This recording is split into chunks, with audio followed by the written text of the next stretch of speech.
Hello. Um, okay, so I was on a live stream on someone else's channel and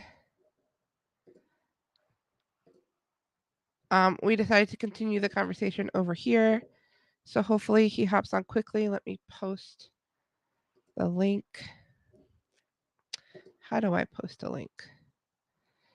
That is a good question. How do I find invite? Oh, invite. Okay, invite. Got the link. Let's go to my YouTube channel.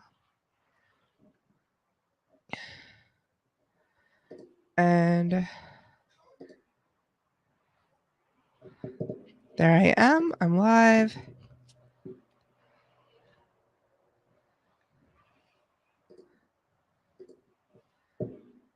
And I'm going to post the link so people can join. Hopefully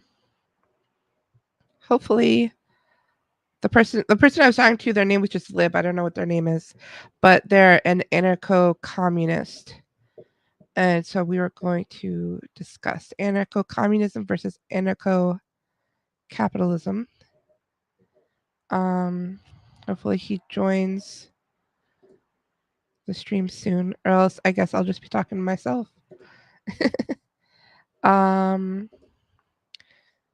So if you want to hop on with me and join, go to my YouTube channel. I'm streaming in multiple places, but go to my YouTube channel and click the link and you can join with your camera and mic. While we wait for him to hop on, let me pull up the infographic. There we go. That looks nice. Oh yeah, food. I'm gonna put this.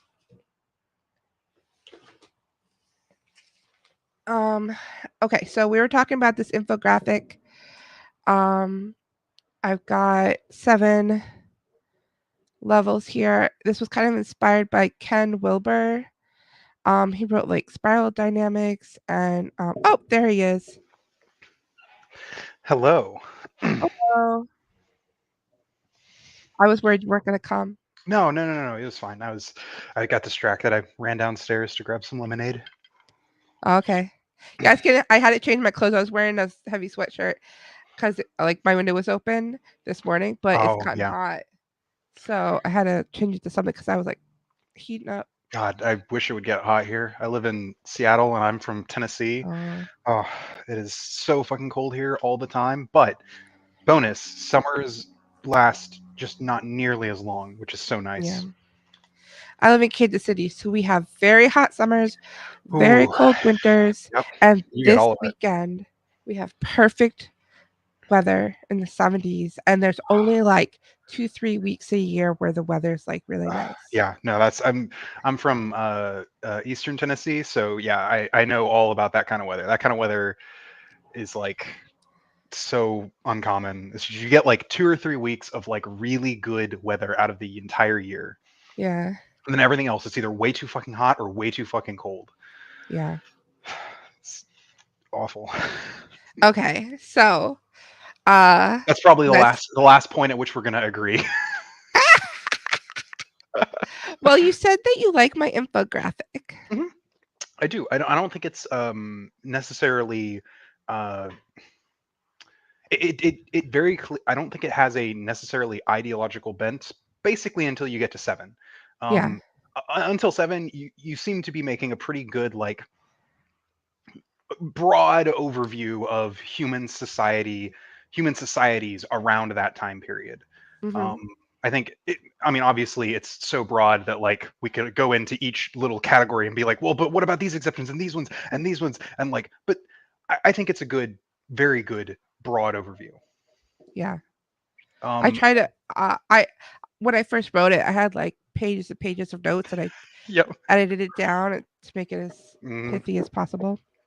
No, I appreciate it. I appreciate people who are able to do that. And you did it with also without like injecting idea, which I struggle to do. I struggle to do this, make these kinds of things where I don't like attempt to like inject my, because like I mean it's very easy and it feels nice, even though it's probably not the best, optically thing to do to start like talking about ancient Egypt in terms of class conflict. Like people get weirded Yeah. out. Yeah. Um okay. Uh where should we start? Yeah. So, all right. I did actually want to talk a little bit about, I guess, like, what do you mean by AnCap? Because I know, like, the word anarcho-capitalist means a lot of different things to a lot of different people, and I just want to know, like, if you could give like your maybe max a paragraph, pithy. This is what my ideology is and about. Okay. Um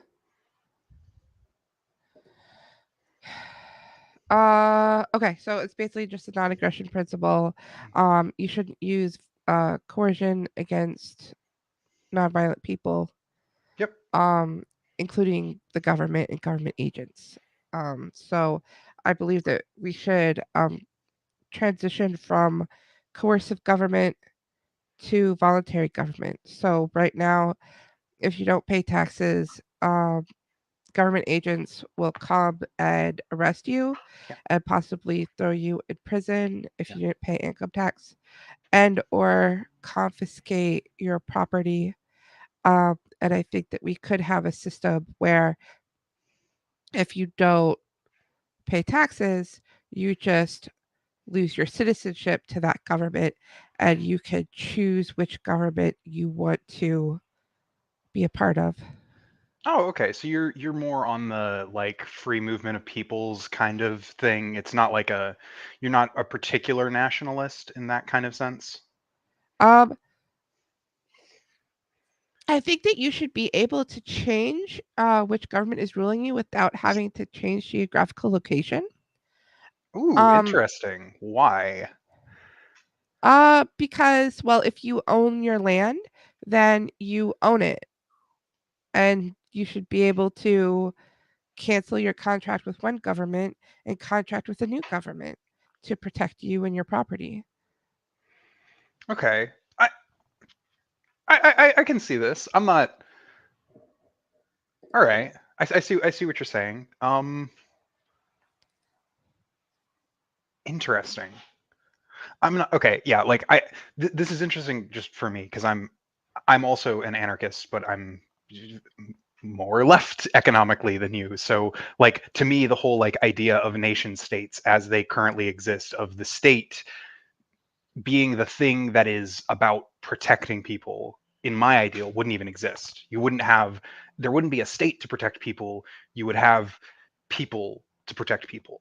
Like people within your community, like where you live, the area you live, your community would have people whose job it is to make sure everyone's good and safe.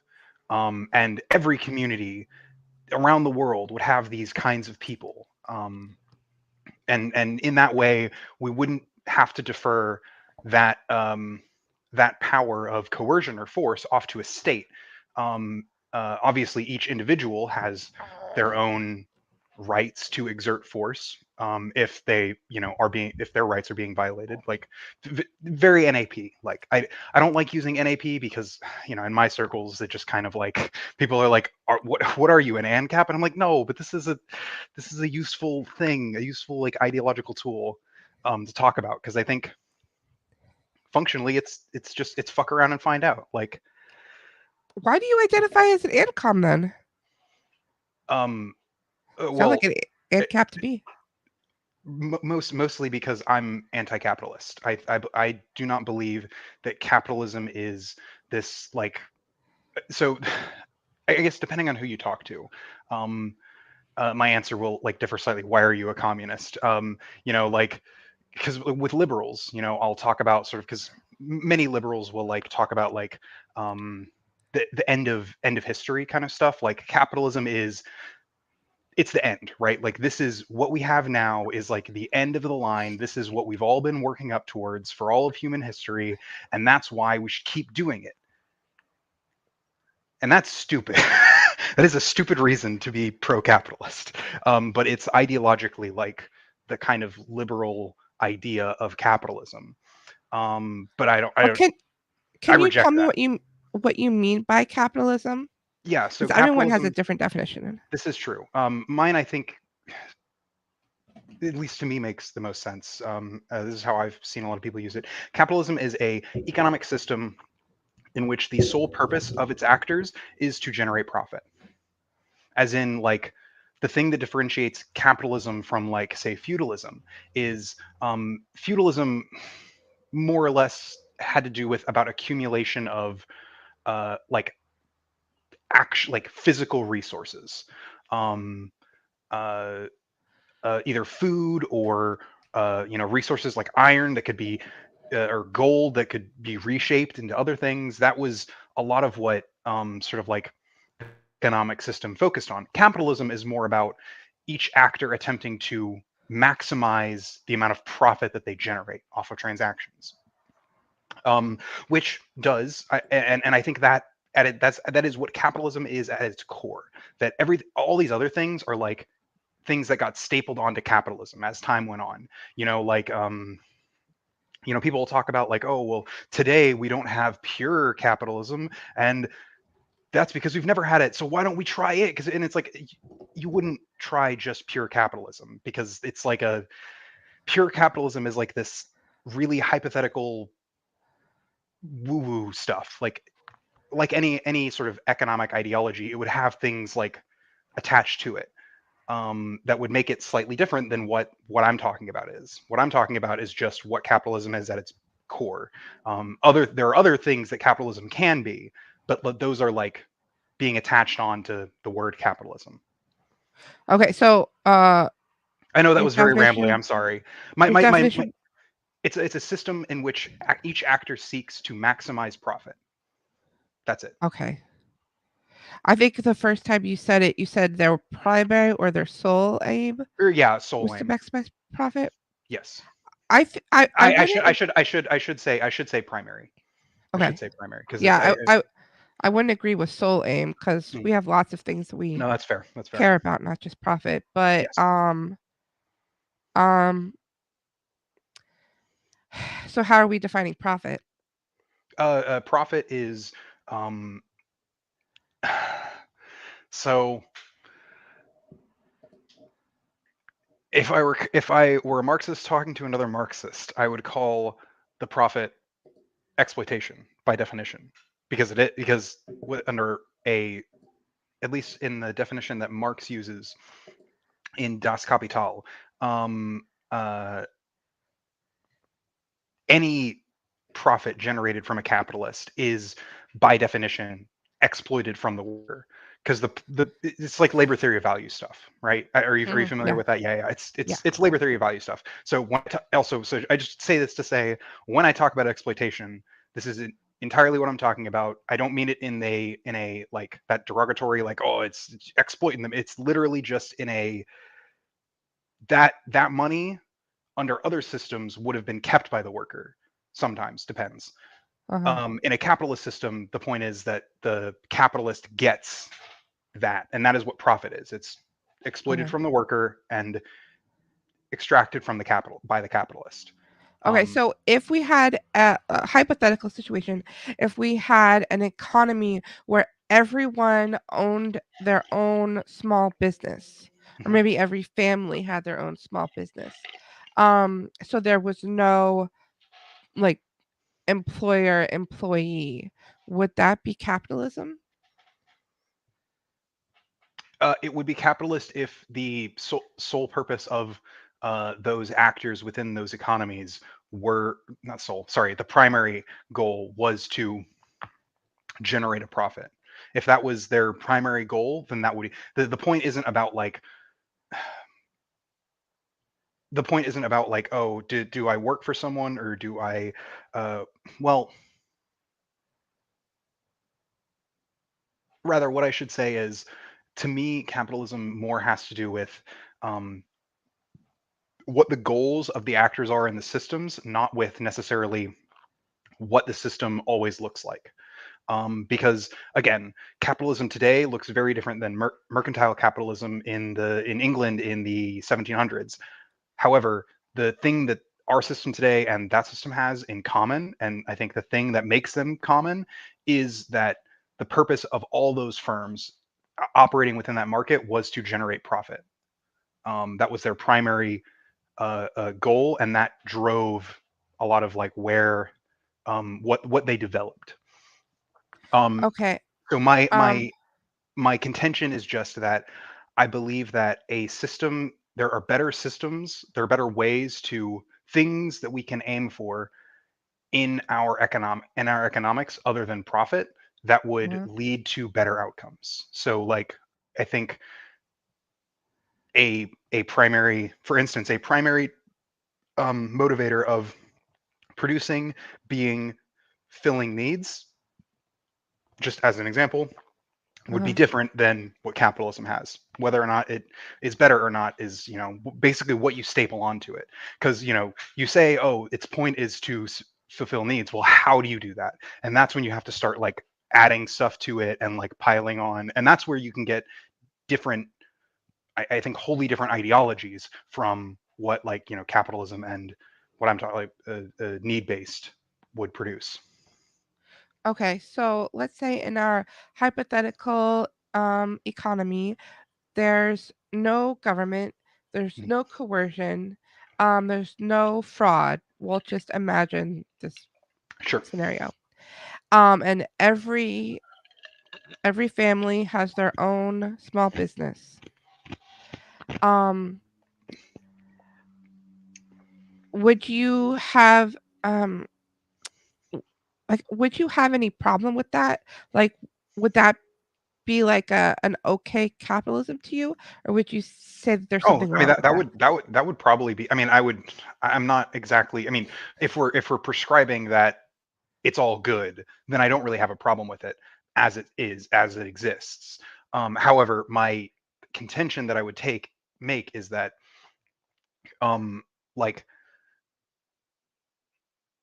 the the problem with that is that as you go on, because the intent of all of the firms is primarily to produce profit, that is going to incentivize certain decisions to be made. And given that we have history, we know what kinds of decisions a lot of different actors will take. And a lot of times, especially with their primary goal being to seek profit, they won't always make the quote unquote better choice. And by better, what I mean is better for human society, or even just let's just say that society specifically, but like Uh-huh, human society more broadly, right? uh-huh, Like um uh and I think that that is inevitable. That okay, a lot of these decisions that happen are inevitable based off of the fundamental like cores of capitalism. That no matter okay, what kind of system you, and I think this is true of every system. I think feudalism has a lot of problems with it that are just core to it. That no matter what how good you set it up to be, eventually feudalism will deteriorate into something that is really, really fucked up and bad uh-huh. because of fundamental parts of how it works. Okay, so in this hypothetical situation, let's say everyone is just like really moral and they're really concerned with not um about negative externalities. Like they don't engage in things that are like nobody's gonna sell drugs because they see that as harmful. So everyone just voluntarily chooses not to do that, and they don't pollute. And Mhm. there's certain moral things that they refuse to do, even though it would make them profits. And so then maybe profits wouldn't be their primary concern. Maybe their primary concern would be to follow this moral code. So, would that no longer be capitalism under your definition? Oh no, it definitely could be capitalism where they care about these things as long as their primary intent was still to produce profit. It's still capitalism of Okay. some form or another. It's just like today, capitalism is basically like they're I can't really, other than like North Korea, which is like isolationist and completely cut off from the world. I don't think there's any really countries that predominantly use not capitalism as an economic Right. system. I think like uh, So yeah, yeah. profit being their sole or primary concern, Mhm. that's not really your definition then. No, that is like what you just described. I think that could exist within a capitalist system. Absolutely. Right. I don't think it's. Okay. I don't think Let it's. me I don't think explain. it's. Yeah. So if your definition is a system where people's primary concern Hmm. is profit, and Yeah. I said that in this scenario, their first concern, their primary concern is morality, and their second concern is Oh, profit, would that sorry. be capitalism? Oh, my apologies. I misheard you. That would not be capitalism. Then that would Okay. Okay. be some other. I mean, I'm sure some fucking crusty old white guy has thought of this and made up a name for it somewhere written down. Maybe I don't know, but I don't know it. Maybe we invented something. Maybe. Okay. So that's like a totally different definition than what I use. Oh, okay. Is capital? Are you talking about like the markets basically as capital and using that sort of synonymously with I capitalism? so I break capitalism into different varieties because there's so many different varieties. What Yeah. we have right now is like a government managed capitalism where there's a lot of taxation and regulation. You can have free market capitalism. Um, Hey, like with Javier Milei is trying to do in Argentina. yeah, exactly. I'm I feel bad. I have friends in Argentina, and oh boy, things are going to be a lot worse before they get better. If they get better, I think they're gonna get better a lot quickly than people I, think. I hope they do. Um, I I have a lot of hope for the people of Argentina. I really hope they do because I mean yeah like their poverty rate just like fucking I mean they did a lot of pretty radical measures, so I'm not saying I in fact the fact that radical things happened is probably means that they actually did something, and Uh-huh, something is better than nothing. I worry for them because they all the stuff they're doing right now, they did it, and because they did it they could no longer access to IMF loans. uh-huh. There were certain things they did, and I don't like the IMF. I think the IMF is like a fucking shady ass fucking organization that just extorts countries for money. Um, Hmm. but Argentina kind of needs that money. They I they think kind of they're need. not gonna need it soon. I think they're gonna I be hope. okay. I hope they are. Maybe. And yeah, Yeah, but those loans just keep countries poor well, in the long run. it's it's complicated. They can. There are Mhm, you can point to examples where countries who have gotten IMF loans um, were able to that actually helped them. However, most of those countries are not on the African continent or on the South American continent. Most of them are European countries. right. So yeah, like there is a lot of I'm again I'm not a huge like IMF stan, but like it can be an important thing for countries to get. There have also been good things. You know, there have been countries that have been going through famines and got IMF loans and been able to stop a good portion of their population from starving because of that. Mhm. But I mean, I think the Anyway, UN should have dealt with it. But yeah, but uh, uh, so capitalism. So, I like free market capitalism as opposed to like the state meddling in mhm. things.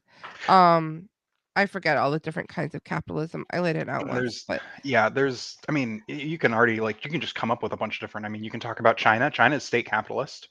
yeah, Even though their party is the Communist Party, they run their state is they've talked about this is a state capitalist state, which basically just means they they have a command economy, but they're capitalist enough to open up to global trade. yeah. That's basically what it means. So free market capitalism would basically be an absence of coercion by government in the market. Um, and I think that there is a way to have a mechanism of voluntarily regulating the market by a system of like basically boycotting. And so you would have like trade associations. I call it like the economic sphere government, where there would be certain rules, like things you're not allowed to do, commit fraud and uh, product safety Okay, and so kind of how like you treat your employees. kind of like a more modern version of like guilds, I guess. Would Uh, probably be, but n- like having like not bigger guilds. exactly. Sort of, but not exactly. And then if a business is found to be breaking those rules, they they would have to pay a fine, and if Yeah. they don't pay the fine, then they would be Or just receive some basically sort of kicked punishment. out kicked Yeah, out like of the trade association. And so the customers who sign up to be customers in that market would no longer be able to do transactions with that business. okay. All right. And Oh, I oh, think you're talking about more like economic zones, like have like basically all the firms within a region would like get together and be like, okay, so now all the food people go over here, and y'all like figure out no, amongst your. Not like that. because Okay. this isn't about geography at all. Okay. So. Okay. Oh, okay. Okay. Okay. So you're saying like within this society, I mean, ideally, I guess we're talking about the world, but like, within this world, you'd have all of the farmers, right? They all get together and they have their own sort of like, uh, system where they're like, all right, so since we're the farmers, we kind of know what we need, what we don't need, what's good, what's bad, Mm, and we'll figure. no. So it's not about what product they're making. There's no way you would get anyone of any one market to agree to be part of the same system. Like not all farmers would be part of the same system because it would be voluntary. It would be Yeah. basically based upon like your ideology. So people that like more regulation would join one that has more regulation. People who like less regulation would join one that has less regulation. Like maybe like Target allows people to choose what bathroom they use and Walmart doesn't. So Target would be part of the liberal association and Walmart would be part of the conservative and we would just have like different brands. Like there would be like a vegan association that only allows companies that promise to be vegan be part of it. And so it wouldn't matter like where you live or what part of the economy you participate in. It would matter more like about like what set of rules do you want to work under. Sure. Okay. I think I see what you're saying. In that, like, okay, yeah, yeah, it would y- not limited by geography, but people would like join, like yeah, you join your local liberal economic enterprise, and as a business there, or as a actor there, you can buy from certain businesses that are within that group. Mhm. I I guess I have a few questions about, I guess, the government, Mm, um because it does seem like you do use the word government and state interchangeably, and mm-mm. so you don't. Okay, They're so if you could. totally different. I agree. I agree. I just wanted to, I'm gonna really quick give mine, which is state is the a currently it's an institution that has basically monopolized the use of legitimate violence. Um, Huh. and then the government would just be the way in which sort of people are ruled or governed, and sometimes that's democracy, sometimes that's with a monarchy, but like the state is basically what the that government would wields to enforce the stuff, So right? my definition is similar. So a state would be an institution that governs using coercion. Hmm. And then a government is an institution that governs, and it could be coercive or it could be voluntary. Yeah. Okay. And so when I say state, I mean like the bad kind of government that I don't like. Yeah, no, no, no. I get what you're saying. I mean, for what it's worth, that's kind of how I use it. Like when I want to Mhm. shit talk the state, I call it the fucking state, and I talk about Uh-huh. how bad the state is. Uh-huh. And then when I defend the EPA, I have to it's a little bitty government. It's a don't bully the government. It's of the people, by the people. Come on. Uh-huh. Um, And so to oh, me capitalism is a free market where people are allowed to do with their property what they want to do. And I think that profits are basically whenever you produce more than you get out of when you put in your work, you put in Mm. your time and effort and resources, and then at the end you get the product, the result. And profit is when the result is of higher value than the inputs. And I think that all institutions, in order to run over a long period of time without having debt, whether it's a household or a person or a business, has to be running a profit or at least breaking even. Because if you run a deficit and like your work just makes things worse and you spend more than you produce, um, then you're gonna end up in debt and that's going to be a problem and you're going to go out of business.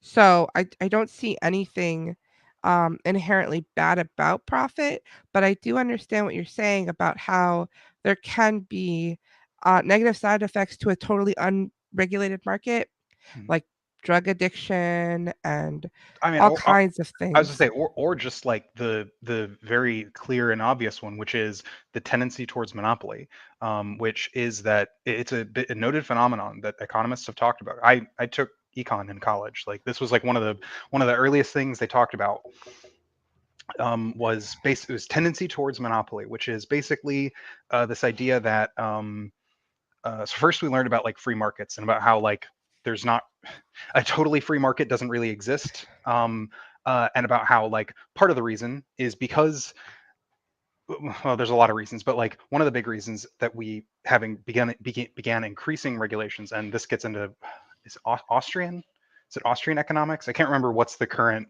uh, zeitgeist No, for economics right Austrian now. economics is what I like. What you were probably taught was Keynesian. Keynesian, yeah. Keynesian economics is more about like basically allowing for the market to run mostly by itself. Bless you, by the way.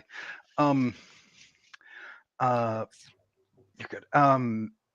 But that like you do need to sort of like put in guide rails.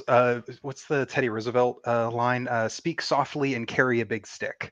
Hmm. I know he was talking about that in terms of international politics, but I think we should do this in terms of domestic economics. Hmm. I think we should be doing it more.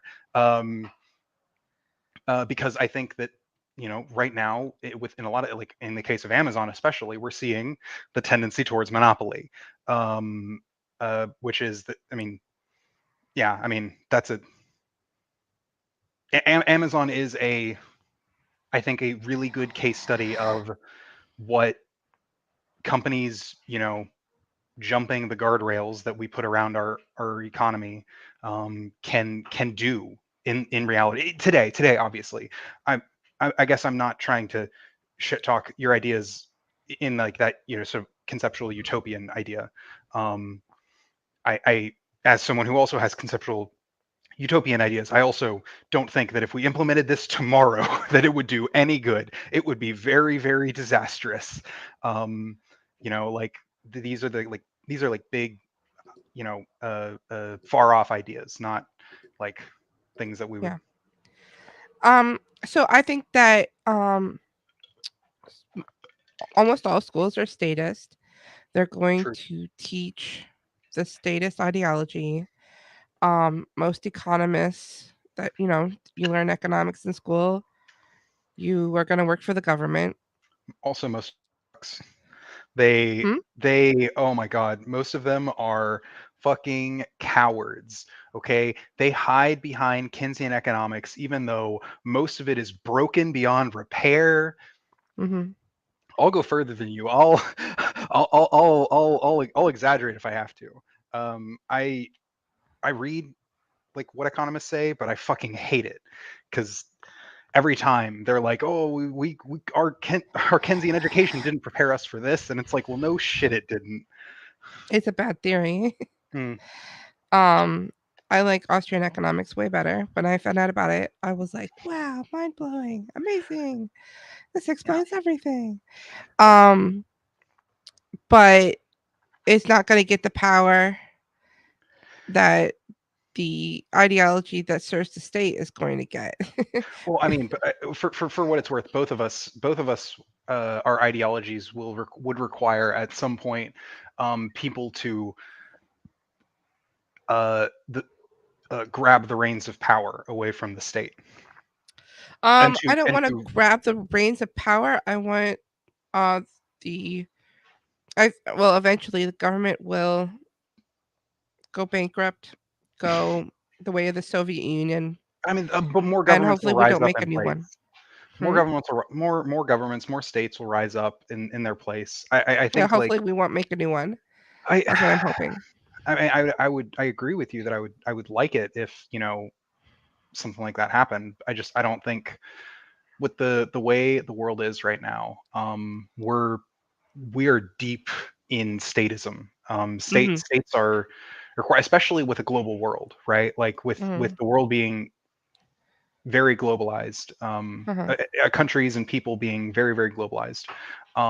You I can't. do notice that people are becoming more morally sensitive. So perhaps over time, Yeah. Oh people are yeah. No. going to be People. more and more sensitive to the violence of the state. Are you? You're in your 20s, right? Oh, that's so nice. I'm 38. Oh, okay. Yeah, okay. You're a millennial then. Nah, it doesn't count. I was gonna say I'm Gen Z. I'm an older Gen Z. I'm 27. Um, but I have noticed that people around my generation do tend to in in their politics, in their economics, they tend to place a higher value on morality, on like Hmm.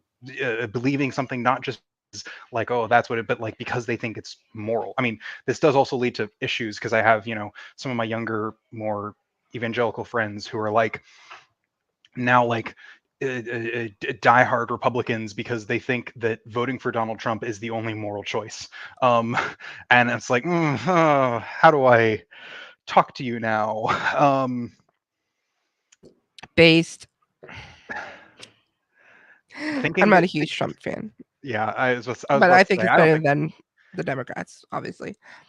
uh, no, Anyway, we don't have to talk about that. we don't have to. I mean, for what it's worth, I fucking hate the Democrats. I mean, of course, I'm a Yeah. communist. Of course, I hate the fucking Democrats. Um, Mhm. they did my man Bernie so bad. They did him so bad, so dirty. Yeah. Okay, So, so I think that everyone needs to run a profit. What say you? oh well, yeah, I mean, yeah, as in like firms should probably, on the whole, be running profits. Yeah, no, I think that's a sound economic idea. Yeah, I don't think that economies should be focused around primarily profit because the the problem is once you do that and then you start stapling things on, the things you staple on to that are inevitably going to not align with what makes the world better. Right. Because yeah, I mean, like you, I will begin gesturing at all of the horrible things that giant firms have done in the world. Um, the tobacco industry Uh-huh. Yeah. in America, literally like paying scientists to lie about Uh-huh. what tobacco does to you. And Mhm. I think that was a problem where the tobacco companies, because their primary thing was profit and not the preservation of people, Mhm. or the well-being of people, they were incentivized to lie and deceive and bless you. Um, and because of that, um, but if they hadn't, if they had, if their primary goal hadn't been to seek profit, if they had other, if our economy was set up differently, it, maybe something different would have happened. I'm not saying that my system would have prevented this. I don't know if it would have, Mhm. but I can tell you for sure why the tobacco thing happened, and it is because of they wanted profit. Um, and How would we prevent that from happening?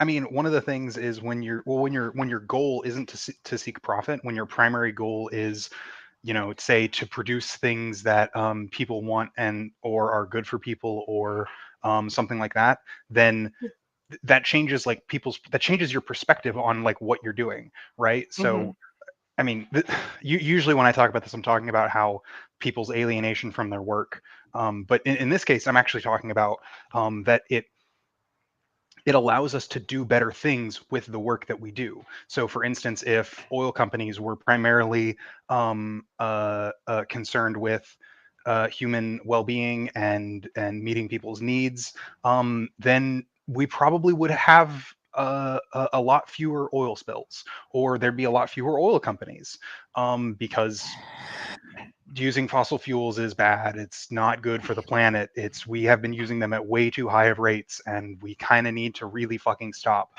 But because the What do oil you think company, about nuclear? I'm all for nuclear energy. Okay. I think, Thank goodness. That's like a litmus yeah, test for like if you're insane. yeah. I don't think we just go with nuclear because there are a number of limitations and problems with nuclear energy that you can't really get around. Like notably the cost and the time it takes to build them. We're not at that step yet where we can like mass produce quickly a bunch of nuclear power plants and facilities.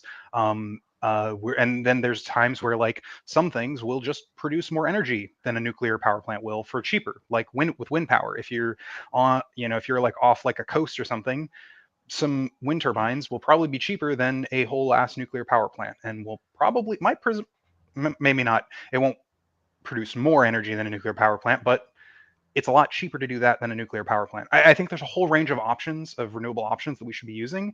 One of which is nuclear. That we're just not utilizing nuclear at all, and a lot of it's due to the 80s in Chernobyl.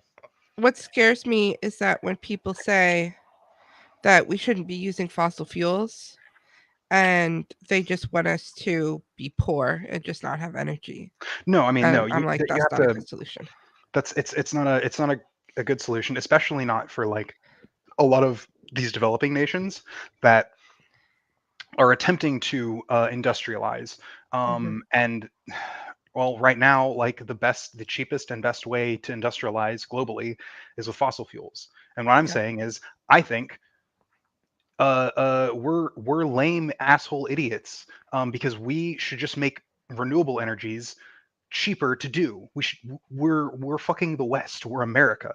Okay, we put people on the fucking moon. America. America, this is my American exceptionalist coming out. Okay, we can do whatever the fuck we want, and I think we should do good things for the world. The American um, exceptionalist, anarcho-communist. why is America exceptionalist? I am Why? I'm What I'm makes us I'm so great? What's our um special sauce? the special sauce is that after World War II, we didn't get fucked up as bad as most of Europe did, and so we took on Europe's role as the dominant hegemon, and then we beat the Soviet Union. I don't think there's anything necessarily ideologically better about America. Well, I mean, I do like America, as in like I would rather live in America than a lot of other places. Um, that doesn't mean like I think that we've done everything good or we couldn't improve. I mean, obviously we can improve. Both of us think we can improve vastly. Um, but there are a lot of ways in which we can do better for the world. Like for instance, we can start helping people who are getting invaded and stop helping people who are committing genocide. That would be like we can do. These are decisions. Hell, in Yeah. the 90s when we bombed the shit out of Yugoslavia because the Yugoslavs were doing a genocide on the Albanians, that was based as fuck. Yeah. Yep. I don't When really we know anything about that conflict, so I, I can't really make a statement on it. But it's an Wikipedia if you ever want to. It's yeah. there's a lot of Yugoslavians who are really mad about it, but they're just mad because they really wanted to kill an Albanian. I America. know people give a lot of shit for Americans for being racist, and we do have our fair share of racism in this country. But holy shit, people don't talk about Europeans and their racism. Oh my god, Europeans are like way worse than your modern day American. The modern day Yeah, American. people that Yeah. whine that America. America's so racist? And I'm like, have you been anywhere in the world Have at you all? have you have you spoken to a Slav about their neighbors, the slightly darker Slavs? They think, We're like the oh least god. racist people ever. Yeah, we actually our society is. I do think being from the South, I know plenty of racist people, plenty of really racist people, but I don't think that's necessarily indicative of America broadly. I do think, broadly speaking, Americans, at the very least, we're quieter about it. At bare At least minimum, we know to it's keep our racism to ourselves and pretend that yeah, we're not. yeah. Except for, oh my God, I had this one very, very liberal. I used to work at Starbucks. I know, it's whatever. I was a blue-haired liberal. Sue me. Um, Used and to be. See, no, now I'm a blue-haired communist. There's a difference. Um, Oh, that's so much better. it's infinitely better. Look, okay, the different. I'm an anarchist. Okay, let's at least we're aligned with we hate the fucking state. Okay. Um. But there's this little old lady. She was super nice, whatever. Little lady. She would always talk about how she fucking hated Trump. It was actually kind of in like a really weird and endearing way. Um. Uh. But then one time, oh my god, she there were some people who came in, and they were Romani. Okay, they were gypsies. And whatever. I served them, and she came over. She was like, "Oh, did you make sure they didn't steal anything?" She's like, those fucking. I don't even want to say it. She said a slur, and I do not want to repeat it. And I was like, oh my god. Oh, why, why do you have to be like this? Just be a little less racist, please. We're all just a little bit racist sometimes. Sometimes. Yeah, but Anyway, so capitalism. So I like capitalism. I think that American exceptionalism is capitalism.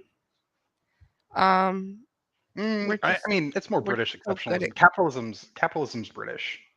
We um, we hijacked it. we improved upon it. Uh, Actually, yeah, I actually can agree. I don't disagree. I mean, I do think American capitalism for a long time was much better. Though, I guess I'm talking about more early to mid 1900s capitalism. You're probably talking the latter half of the 20th century, and I'm talking about the first half of the 20th century, The first half of the 20th century when we had the Great Depression, post Great Depression. World It War II. Yes, World War II was actually fantastic for our economy. I don't know if you're aware, Oh, but after I after it, aw, that's sad that you think that. I'm that World War disappointed II in that you. World War II was good for the American economy, it objectively I was. guess it depends on your definition of economy. I guess you could define it in such a way where it's like beep boop, I am a robot, I am looking at the numbers. But if you're talking about people, like I talked to my great grandma about it, she said it was way worse during World War II than the Great Depression. And she talked about how during the war, her husband was gone at the war, Mm. and her neighbor had a fig tree and it was the only fruit she got the whole time. So like if you're talking about like the numbers on the chart going up, Oh, which is okay, sorry. stupid, then like Also, okay, the I should economy improved, I should also but life probably be a sucked. little clearer, I guess. So the years in which the United States was directly involved within World War II were not that actually good. That's Right. because we were at war. We had sent like half of our population out of the country, and the other half of our population had to take over the jobs. And we totally And weren't even capitalist. It was like command control economy, like almost completely. well, that's what happens when nations go to war. Like Not during necessarily. most nations, when they go to war, will have reverted in some form to a command and control economy, Yeah. because the idea is like you're trying to mobilize as much, at least post post like the Civil War. I think like the Civil War is like probably the last big war where we didn't really have that, at least in America. Um, the Civil War didn't really have the kind of like what happened in World War One and World War Two, where the government literally would like take control of whole, like temporarily nationalize industries. Well, this Um, is why the South lost because they did and the North didn't. well, also the industries they were nationalizing were tiny and pitiful, and I mean, the South lost for a number of reasons, not just their economics. They were They kind were of agrarian. They they were were an doomed to lose. agrarian society, and then they started just stealing the cotton instead of paying the farmers for it. So the farmers were like, "Why would I plant this? You're just going to steal it from me." It was not good. Oh yeah, no, I'm not gonna sit here and I when I went to college, I was gonna be a historian, and I had to take a number of courses on early American history, including the Civil War. Yeah, no, there were the South was did a bunch of stupid shit. They also they also didn't like let slaves fight, which would have given them a huge manpower advantage, like really early in the war. And like Mhm. they didn't do it because they were that was what they were trying to like preserve slavery, but like doing so significantly hurt their chances in the war. Yeah. Um, and actually, a Also, number of Confederates even talked about this. Like, we're like, yeah, no, we mm, should have, early on, I was pushing for us to like do this to allow slaves to fight in the army for their freedom, and like that was pushed back against. And then lo and behold, yeah. Everyone thinks the war is going to take a few weeks, but they take years. And what ends up being important is the economy, keeping the economy going. Um, and people and countries often mess up their economy by switching to a command and control.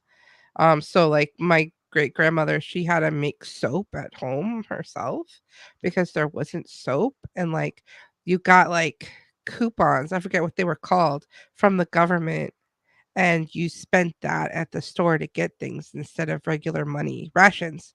You got yeah. rations, which is Well, like crazy to me. a part of that that little tidbit, the ration card stuff, that was Uh-huh. a little bit because we were still recovering from our deflation, because the Great Depression was it happened because of rapid deflation of economy. Oh gosh. What? You sweet summer child. Okay, please educate me on something that I was. Look, You were miseducated. It's not your fault.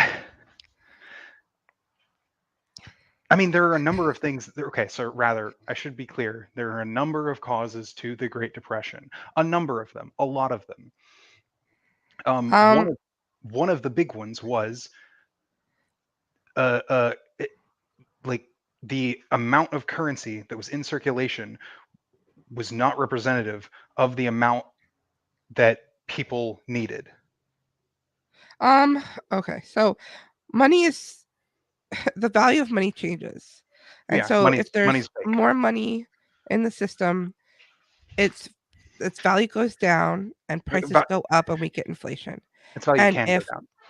money is pulled out of the economy, so if the banks like call in loans and they stop giving out loans and they stop printing money and they like call it back to the bank, then the supply of money is going to go down, the value of money is going to go up, Mhm. and prices are going to go down.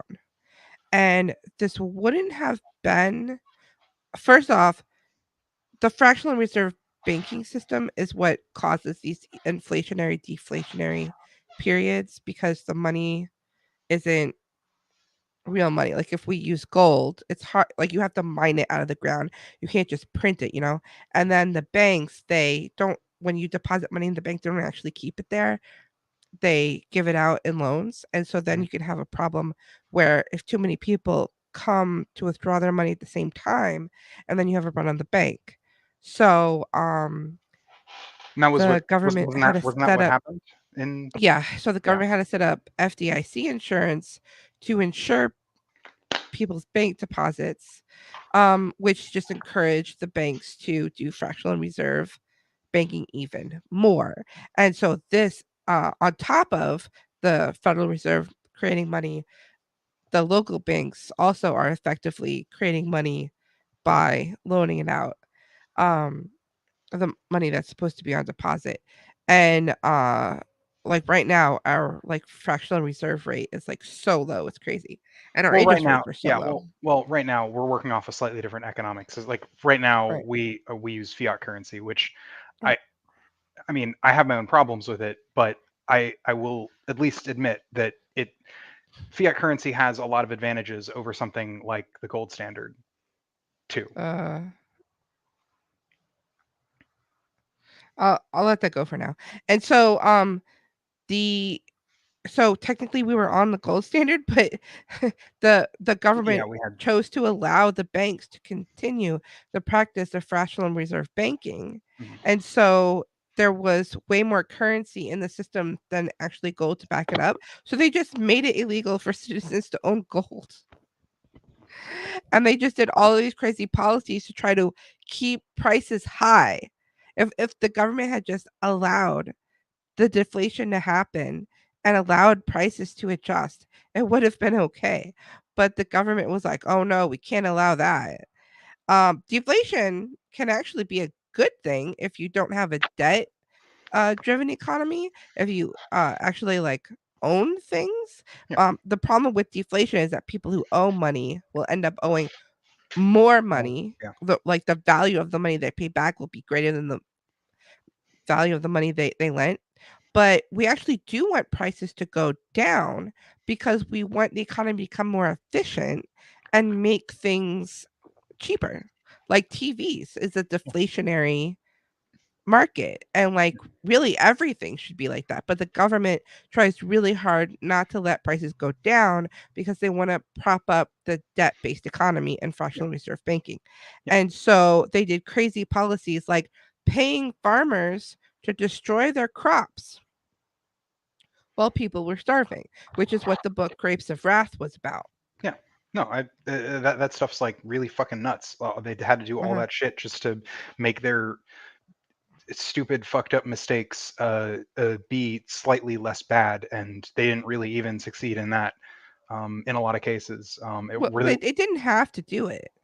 it They really, chose to do it, yeah, and it made things worse. yeah, it really wasn't until you started to have the New Deal that you started to see the American economy even begin to sort of claw its way back. Um, The New Deal just made things worse.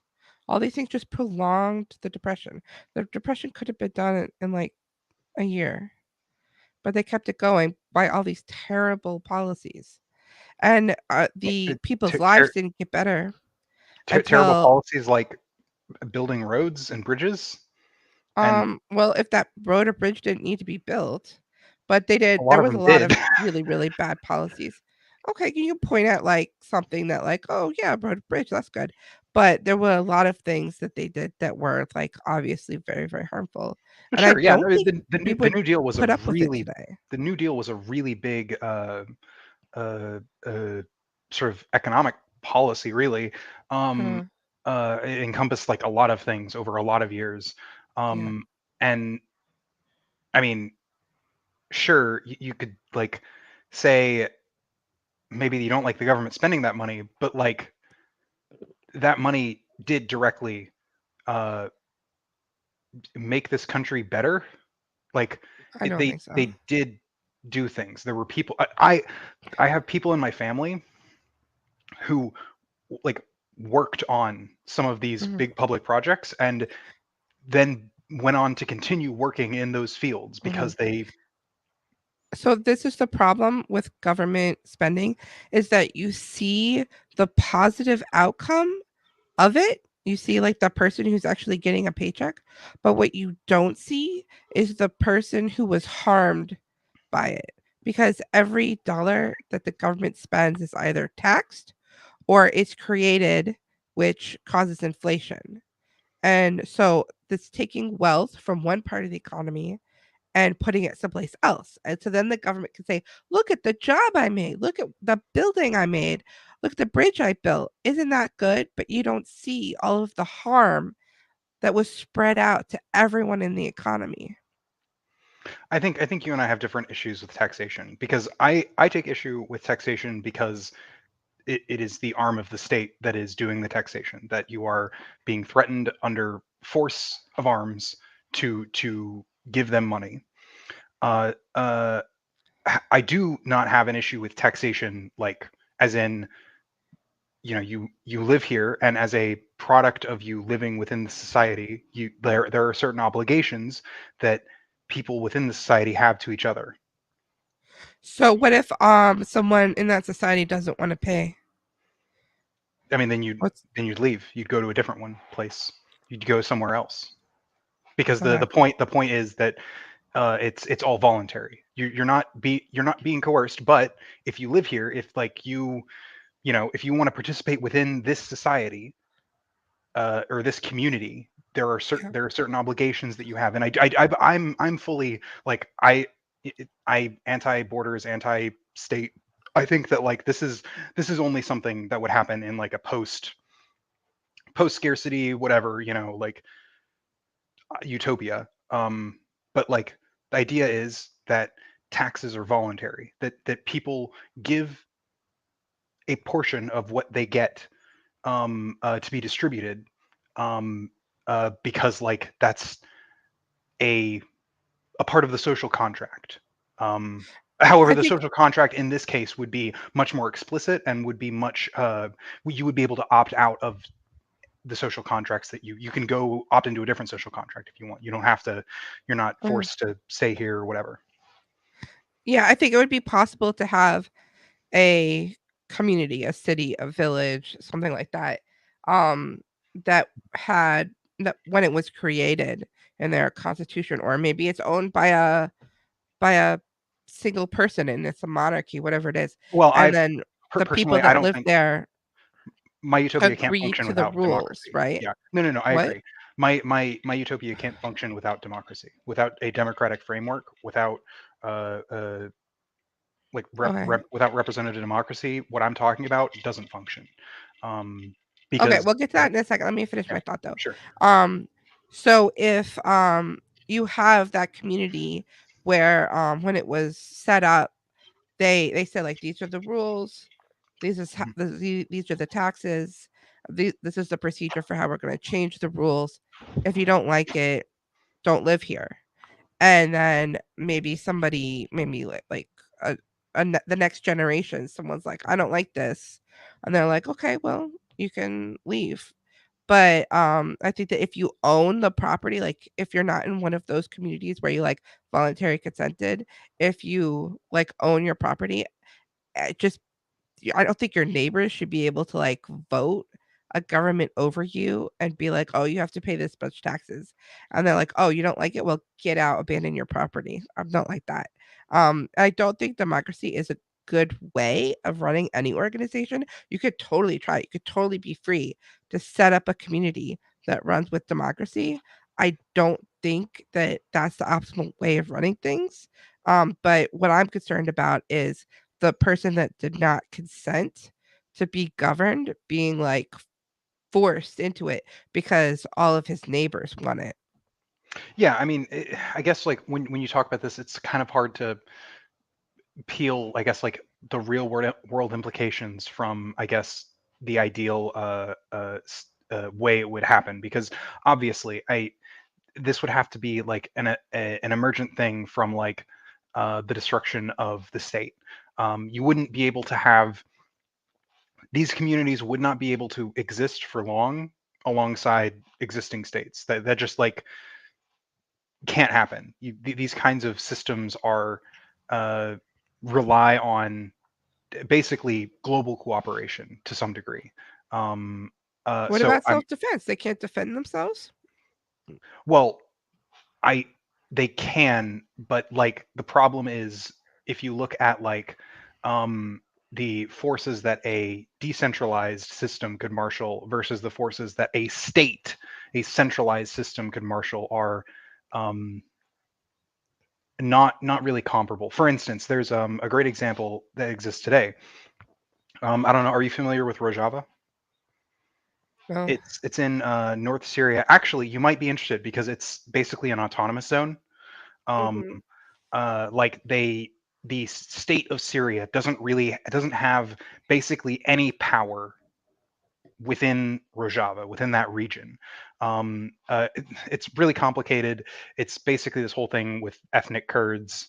However, Rojava is kind of this like weird um, multi-ethnic melting pot because in that region you've had so many disasters, so many refugees. A lot of people have fled to Rojava because the states that have been oppressing them aren't really in Rojava. Um, so you kind of have this really weird mishmash. But basically, they're a non-state government. Basically, um, they have a military force, but it is very very bare bones. Very like basically they're just dudes walking around with firearms. They have a couple armored vehicles and some bigger equipment, but that's the kind of force that a pretty big. I mean, Rojava's not small. It has like 2 million inhabitants, um, and they can't really muster that much of it. They can muster enough to like dissuade, you know, powers like Syria, which is not exactly what I would call a world power right now, from invading. But like, it, you know, if a state like, for instance, Turkey wanted to, they could probably invade Rojava tomorrow and basically are guaranteed a victory, no matter what. Um, and I think a lot of that has to do with the fact that it's a state. It has much more resources with which to Mhm. do its stuff. Yeah, but I think like America won the Revolutionary War. Like guerrilla warfare is more effective person per person than a standing army. I mean, Afghanistan defeated America, so Well, mm, I mean, yes, but it's also important. So, first off, the American Revolution was 300 years ago. Warfare's changed quite a bit in 300 years.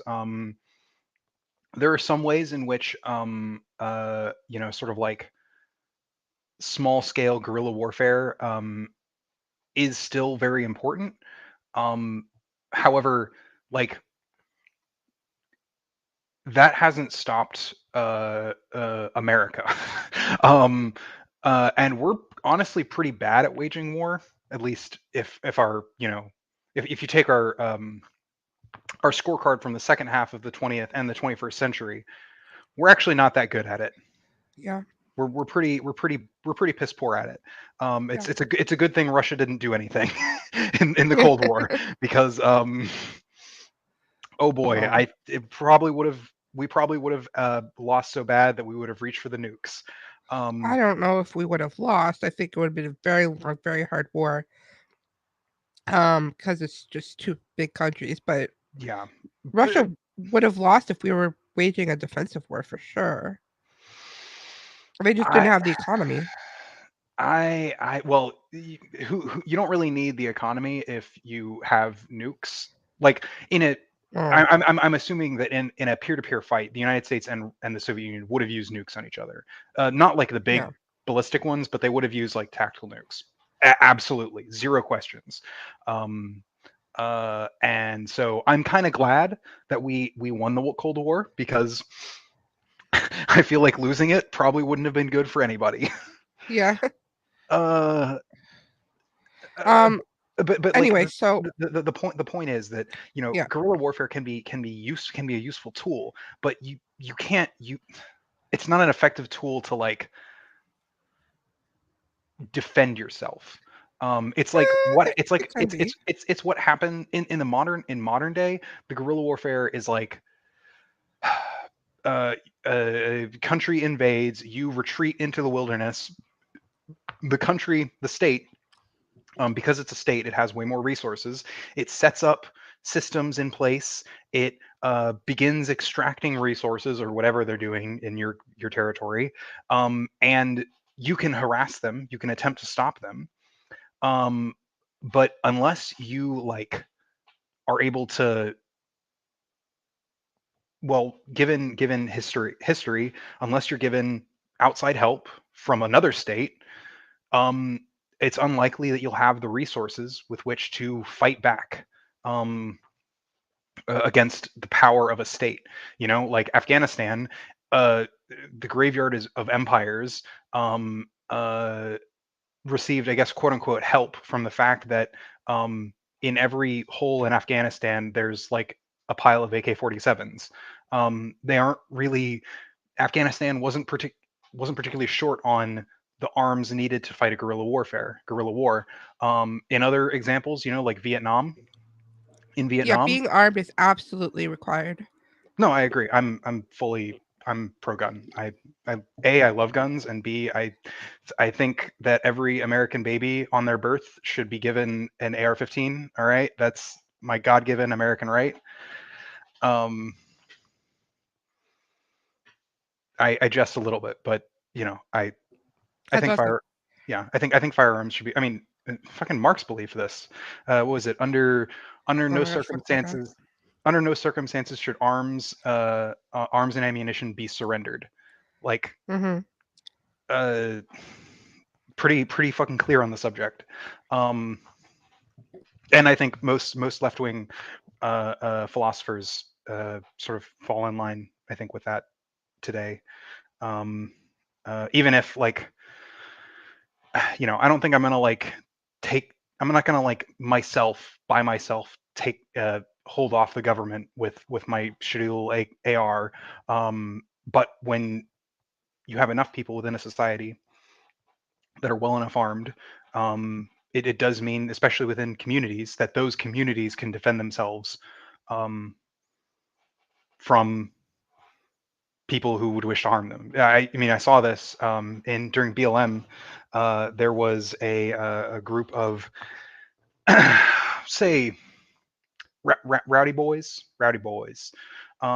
who basically were driving their pickups in majority black neighborhoods, um, open like displaying firearms.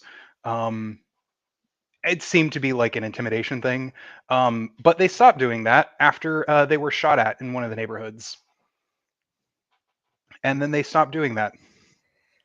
Mm, uh, okay. I mean, it was a outside group of probably racist white people. They were, like doing the whole waving the Confederate flag and that kind of shit. When you're in Tennessee, that's kind Really? of That really yeah, happened? yes, that did happen. Okay. If you, Nobody, I, no, yeah, I'm, it's just I'm doubtful, but okay. it's just one example. Uh,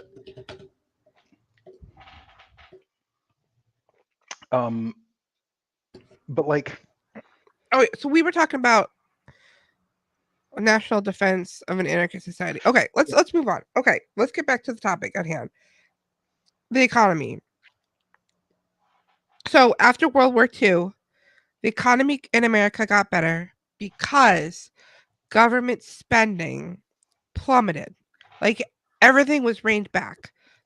Most of the regulations, the spending, and what time period are you talking about right now? like right after World War II, people were worried that there was going to be like massive unemployment from all these men coming back, but that was like a huge economic boom time. And I think that the huge decrease in the government's budget and they paid off their debt from the war freed up resources and like basically freed up the economy to actually create things that people wanted. And so basically my point is that the economy when it's regulated well and it's not being coercive and corrupted, um the people will make what people want because if people are voluntarily giving their money to get the products they want, they are meeting their needs.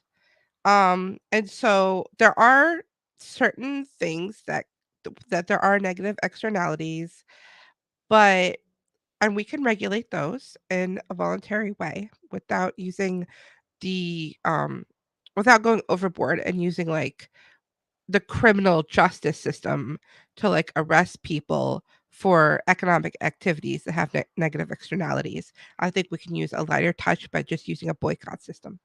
Um uh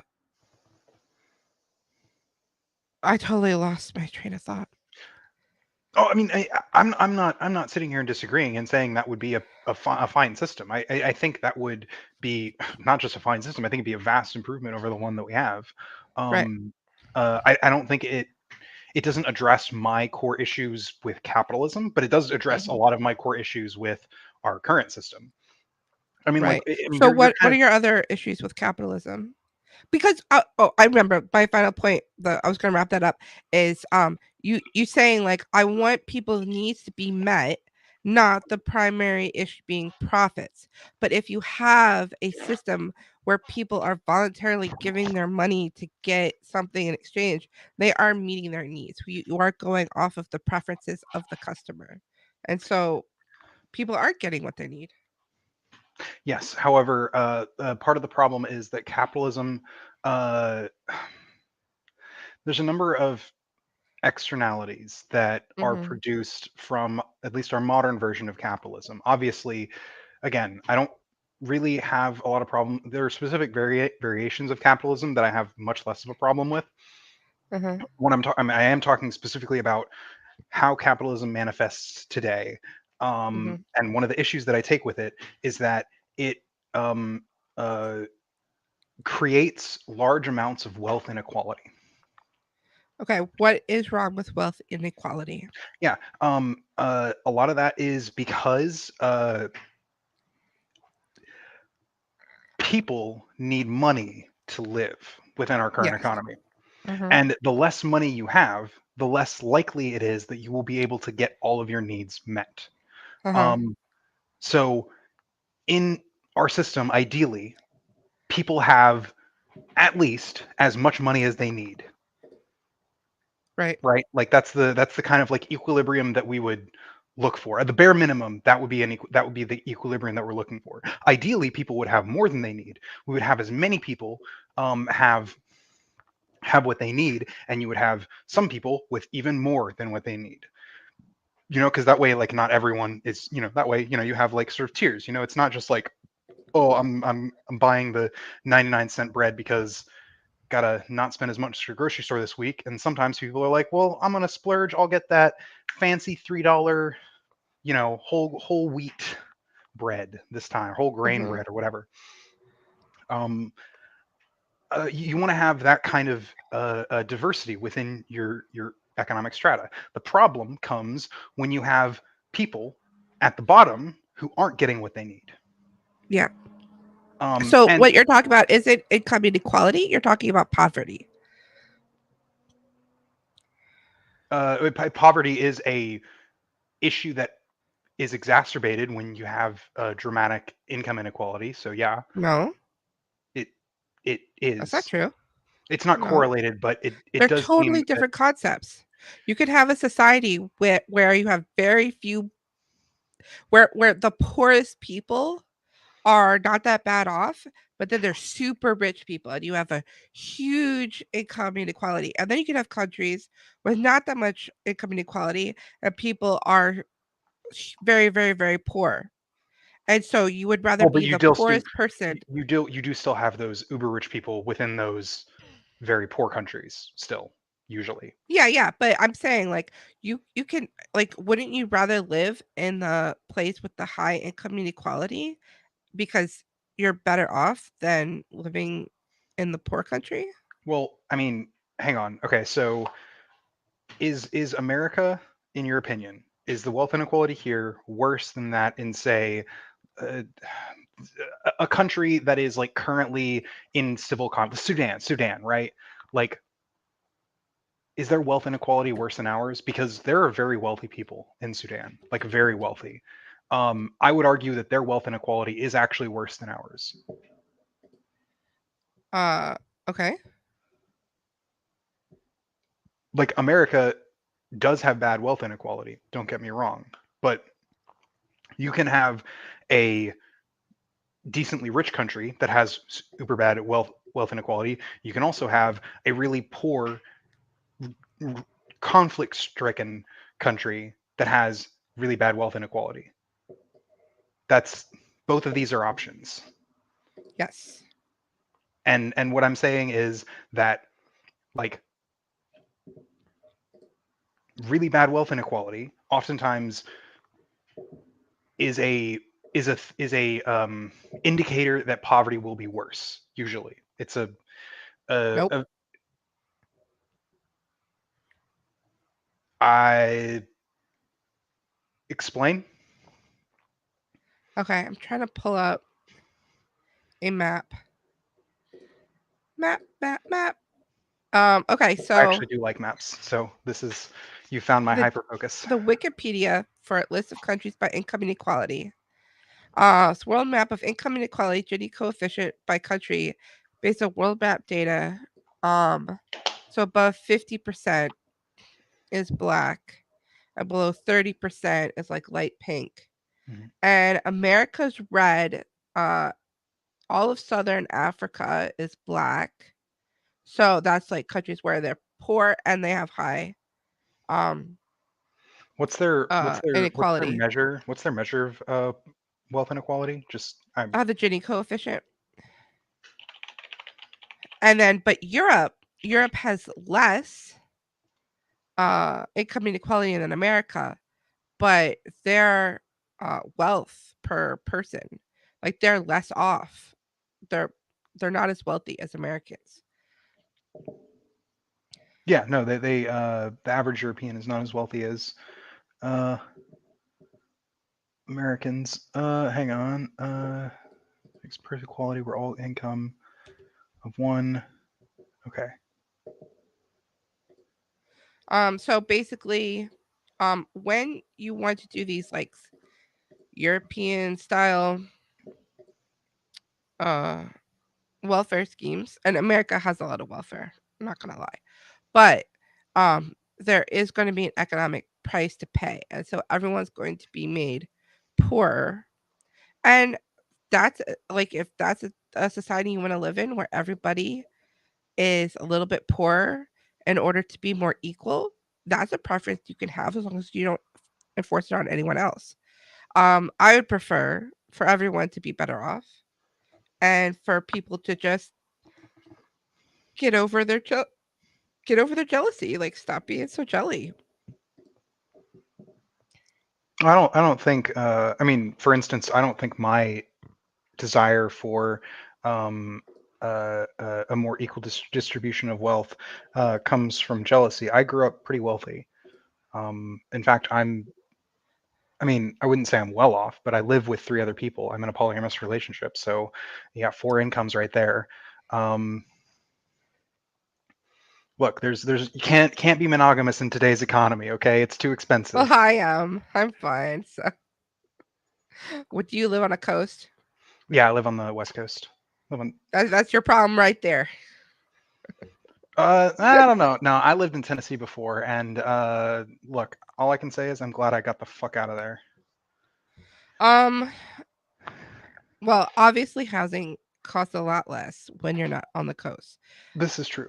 But you basically need a time machine to go back 10 years to buy a house. Oh yeah, no, that's one of the things we rent. Yeah, no, that's fuck buying a house out here. It's literally million plus dollars. Fuck that shit. But then buying a house is um a great economic vehicle Yeah, for it is. increasing your net worth. So, um It is. It's one of the things that's renting like, kind of sucks. yeah, no, I our look, okay, you will not hear me defend the US housing market, okay? Uh-huh. I will be a very big proponent of fuck the US housing market. It's fucked up Uh-huh. in so many Yeah. ways. Um He's saying uh old people. I mean, it's not that simple, but like it kind of is to an extent, especially in I mean in areas like this it is. Like Uh-huh. in on the coasts it definitely is old people. Yeah. Um uh it, I don't think it's as bad in like the heartland, you know, so it's like the middle of America, Yeah. where I'm from in Tennessee. I mean, housing's bad, but it's not bad. It's not bad like it is over here on the West Coast.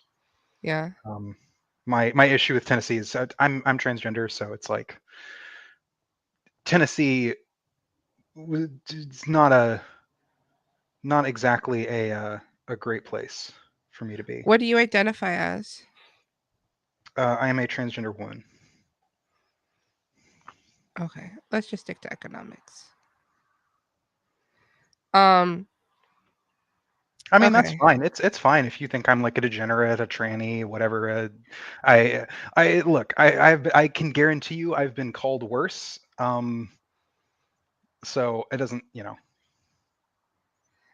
If you're open to talking about it, we can talk about it sometime. I Yeah. have my first video on this channel was about transgender issues, and the person was not transgender, but knew a lot of people who were. Yeah. He lives in California, and he got very triggered, Oh, which I wasn't even like I wasn't being I knew a lot. I knew a lot of inflammatory at people. all, and he kind of lost his mind. Yeah, that can happen with a lot of allies. It can happen with a lot of trans folk as well too. I feel as the kind of person who doesn't really easily it gets triggered by that. I feel obligated that I should speak and let let people know that we're just people, okay? Uh-huh. Some Everyone knows that you're a person. we're just we're just people. Well, don't worry. There are some people who well, maybe they think I'm a person, but they don't think I'm a person deserving of living. Oh, I think that's a vanishingly small Oh no, it is. It number is. of It is. people. It is. I did get threatened once. Not for like the trans stuff but it was because I was wearing fingernail polish. Um, and that spooked the shit out of me. So I went out and I got a gun. And I started carrying because I was driving down like a back road like at night by myself. Stopped into a gas station to like get an energy drink, and I did that a lot. And the for a number of reasons, a firearm made me feel a little safer Yeah, doing that. that's unfortunate, but Mm. I mean, that's just like going around rural areas. Like, for what it's worth, even in the South, you don't really see this when you go into any sort of like, even like a town or a city. You don't really mhm. see that extreme. Maybe you'll get like a weird look if you're Well, yeah, particularly wacky, but yeah. nothing really bad. It's not until you go into like the sticks that you even like are, I guess, quote unquote, at threat of something like that happening to you. And even then, like it's for 99% of people who don't, especially if you don't live in rural areas, if you're just passing through, probably not going to be a problem. You're not going to, at worst case scenario, you will get a lovely old Baptist woman chatting your ear off for like 40 minutes because she thinks in the back of her mind that if she talks to you enough, she'll save your soul. But she won't bring up nothing or nothing like that. That's so sweet. It She is, wants it to is, it save is. your soul. It is. I love old elderly Baptist women. I grew up Baptist. I have to love old elderly Baptist women. Uh huh. Okay. What's the gender of the people in your poly situation? My partner is also a trans woman.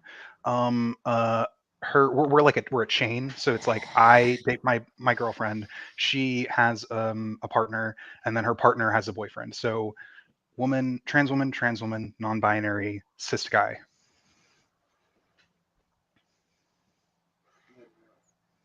Where are the girls? Okay. Um, when are you planning on coming back? Then yeah. Okay. Sorry, my husband was talking to me. No, you're good. Um, what's the gender of the? Oh, what's the sex assigned at birth of the non-binary person? I mm, I don't really feel like comfortable discussing that, but Okay. that's just Okay. But you I don't. understand what you're getting at, but I yeah But you don't sleep with the non-binary person. yeah or the cis guy. Okay. And you all live together. Yes. Okay. Interesting. I Um. I have slept with men though. I'm pansexual. I've slept with men, women, non-binary people. I don't. Gender doesn't really matter to me Okay. as far as romantic or sexual partners. That's my Okay. thing. How old are you? I'm 27. Okay. I am 28.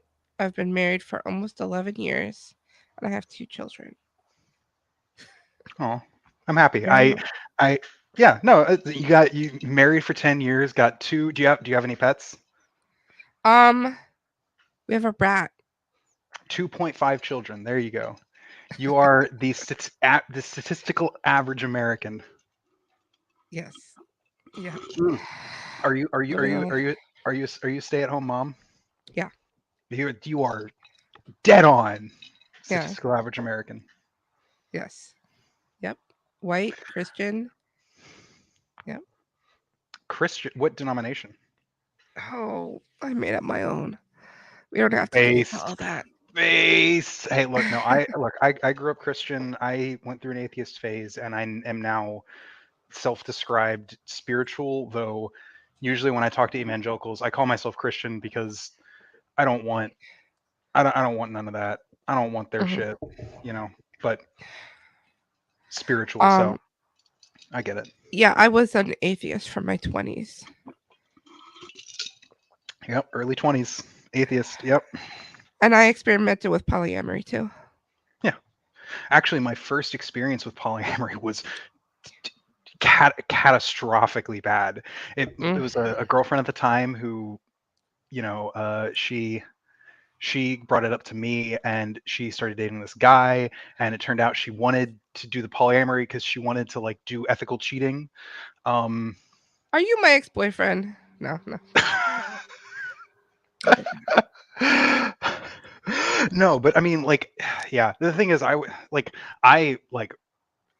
after she introduced it to me, and I started doing what I do, and I like autistically hyperfixated on it for like weeks afterwards, and read up a bunch on it, and The ethical listened to a bunch of slut. people talk on it. Yeah, Hmm. everyone's read the Ethical Slut. My mom And threw it away. She was I helping me move and like clean, and she was just like garbage for this, and I'm like, good shit. I mean, fair. Yeah, I'm not a. I don't know. I don't hate it, but I do think the Ethical Slut isn't like, it's not the best, perfectly best view on polyamory. Well, I mean, I had rejected polyamory by that point. Oh, that's fair. That's fair. Look, I to each tried their it. own. I'm not one of these people who talks about how like whatever polyamory is superior to monogamy. It's not. All right. It just, you deal with different shit. You deal with the same shit but with more people. Okay. Too many people for me. It was weird. I mean, we didn't all live together. It was Yeah. weird because when I was with one, I missed the other, Mhm.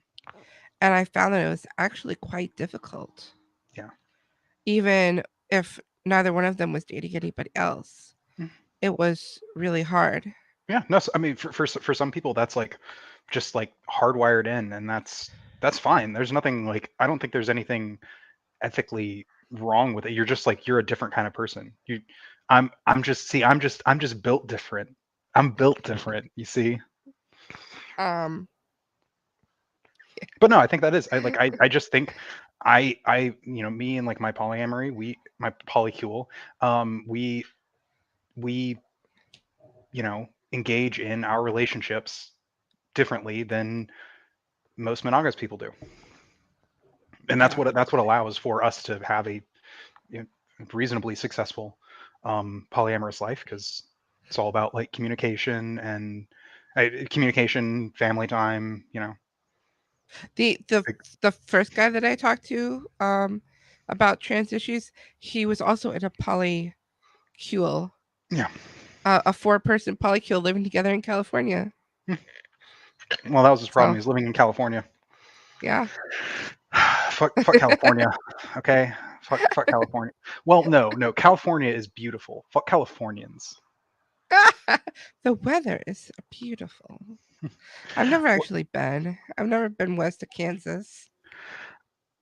I have never been to California, but I have been to the East Coast and I've been to Florida. And I can also say Florida is gorgeous.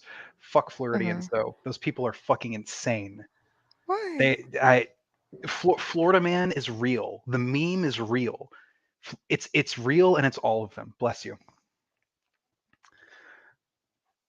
There's all the competition that goes around with all the southern states, and it's like Florida and Mississippi are always competing for like who gets shit on the most. Mississippi usually wins, but that's it's because it's easy. Florida at least has Okay. Disney World. Okay. Income inequality. Yeah. I think that a lot of people, leftists like you, Hmm. they talk Dirty about leftist. income inequality when what they really have, what they're really worried about is poverty. And I'm worried I about poverty. don't think that we should worry about income inequality at all. It's not a goal. We should not have the goal of decreasing income inequality. Equality should not be our goal at all. I don't like equality. I think it's just terrible. Um, I think people are different Sure. and they're going, and if you give people freedom, they're going to get different outcomes. Well, yeah. I don't have a problem with different outcomes as long as um, the range of those, well, at least the bottom range of those outcomes, is uh, limited to what I would consider to be a moral bottom. Like, I think Mhm, there should be like the lowest tier that people should be treated at, which is mhm. their needs should be met. Right. That is, So I think, in it in is the my job like of the site. Yeah, system, there's three spheres of government: criminal, sure. which deal with like violent criminals, the Yeah, sure. military, stuff like Yeah, that. yeah, Then the economic sphere, which I described before about yep, the economic associations. yeah, And then there's the social sphere. And so the social sphere is where you have like your culture, your education, your healthcare, and your welfare system. And one of the jobs of a social government is to basically insure you against poverty.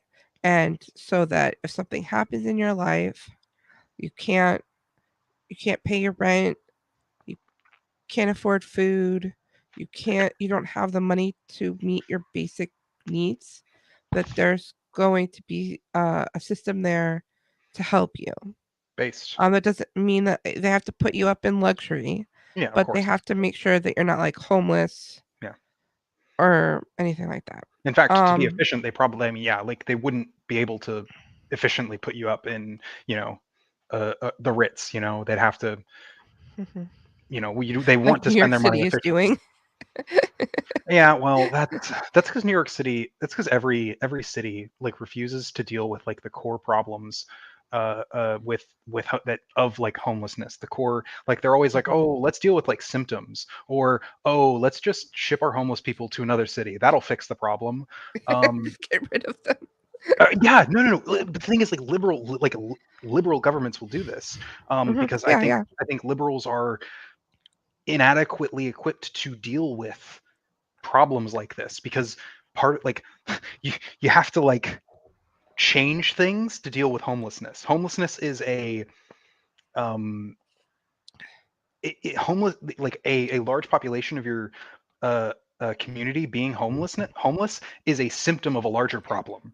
Right. And like getting rid of that symptom just means that you're going to create more homeless people in your own community Hmm. again. And um yeah, there's uh, So when you say liberal, are you talking about level 5?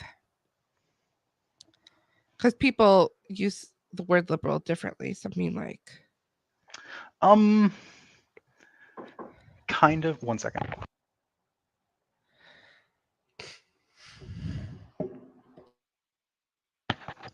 Sorry, I was just being told I have mac and cheese.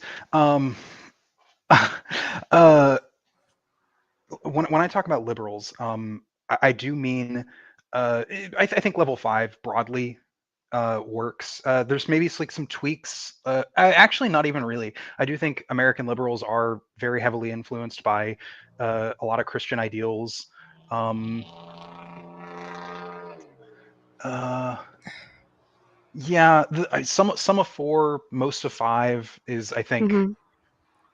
yeah, I think I agree. I'm not sure that five, like limited government, is a liberal thing. I do think Okay. liberals will oftentimes pretend to care about the size of the government, but the only reason they say that is to placate the more conservative, the more right wing elements within their group. I do think people like there are right wing liberals. Like Mm-hmm. liberalism isn't a left ideology; it's a Uh-huh. centrist ideology. And would you say that you're like level 6? Uh, something kind of like that. I mean, if you, I guess it depends on what you mean, because like, so for me, like as in like ideologically utopian, uh, I'm not even on this list. I'm level 8. All right, I want to tear down all unjust hierarchies, and Okay. replace them with only just hierarchies. And I don't think technocracy is like, or technology is going to, um, I'm not as techno positive as many people, Okay. but like, yeah, my ideal society would still involve a lot of those things that seven involves. But like, yeah, I guess six is probably where I want us to begin moving to. Uh-huh. Um, Six is like, I mean, it talks about like the welfare state, and it's like, yeah, sure, I do fucking hate the state, but like, we're not gonna be able to get rid of the state in my lifetime. But so, what we can do is make the world a slightly less shitty place for people until then. And I think the Does welfare the state can do that in a lot of ways. That's what I'm about to say. Does the welfare state make life less shitty? I would say no. I think it can. Take a look at. I mean, even on like, if you look at like a lot of like the Nordic countries, they have heavy welfare states, Mhm. and with some exceptions of like some specific issues that they're dealing with, their welfare state seems to be pretty decent and robust. Mhm. And I'm more referencing Sweden than places like Norway. Norway doesn't have as much of a welfare state as places like, or I don't think their welfare state is as robust as Mhm. Sweden's, partially because Norway's is kind of dependent on their oil reserve thing. But Yeah. Yeah, they have a lot of things going for them. So I think that Yeah, no matter what. I'm not saying like we should just copy paste the Nordic model everywhere, but I do think there are lessons to be learned, positive lessons to be learned from the Nordic model, things to do, things to not do, where you can make basically the state and the government work for the interests of the people who are living there, and a big part of that has to do with the way their democracy is run as well. Would you really want to give up that much wealth in order to be like them though? Yes. Considering the things in those countries that are paid for by the government, that are free at the point of service, um yes. So like, considering, so like right now I don't have healthcare. Okay, zero healthcare. I have had healthcare in the past, but currently I'm working at a place, and they don't offer healthcare. Yeah. um and so I have to pay for it out of pocket, and goddamn, I really wish I had healthcare. Um, Yeah.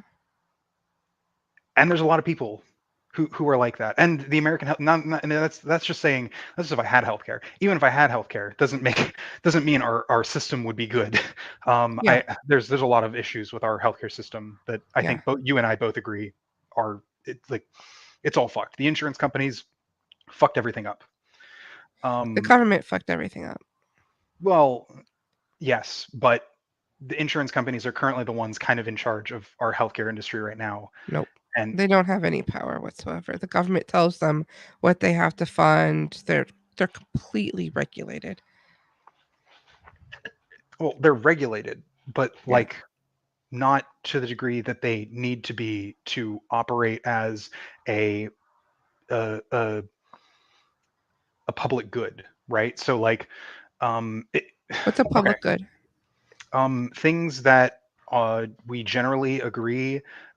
need to be done, and doing them via the private sector has in the past proved to be inefficient and not good. To take an example in the United States, firefighting. Firefighting used to be a private thing. Like there were a lot of private firefighting divisions.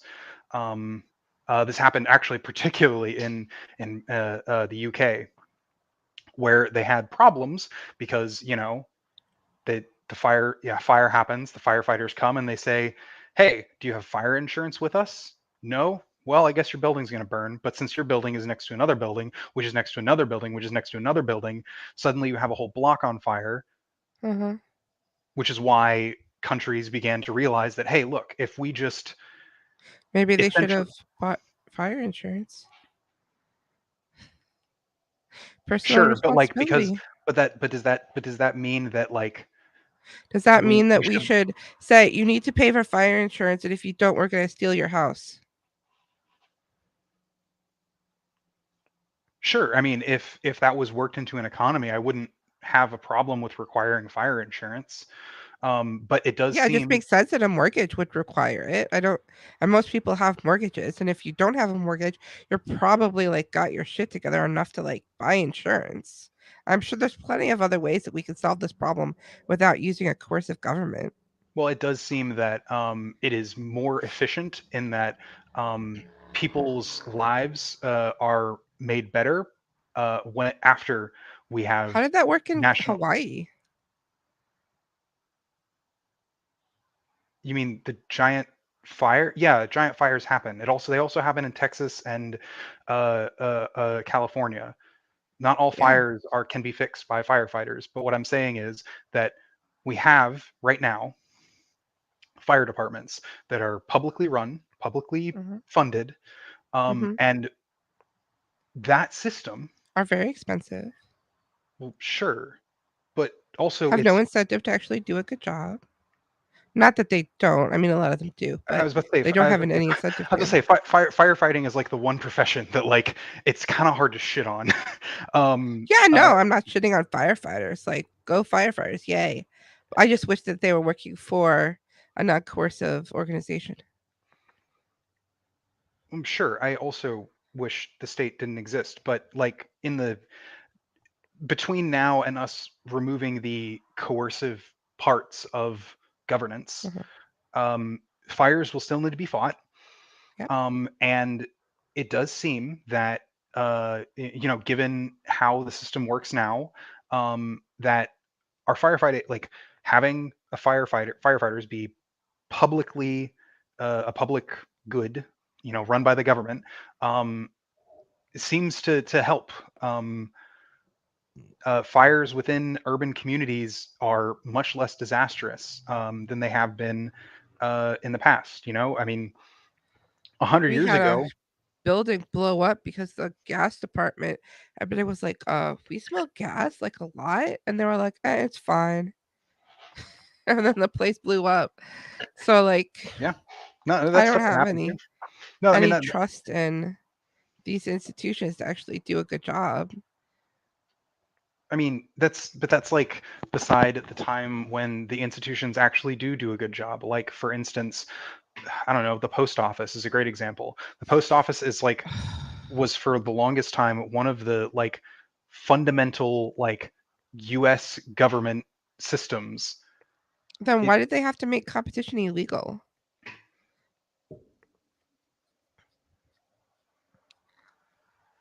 I, because the whole point of it isn't to generate profit. The point was to deliver packages So efficiently. why aren't people allowed to do it outside of the government post Well, office? first off, they are now.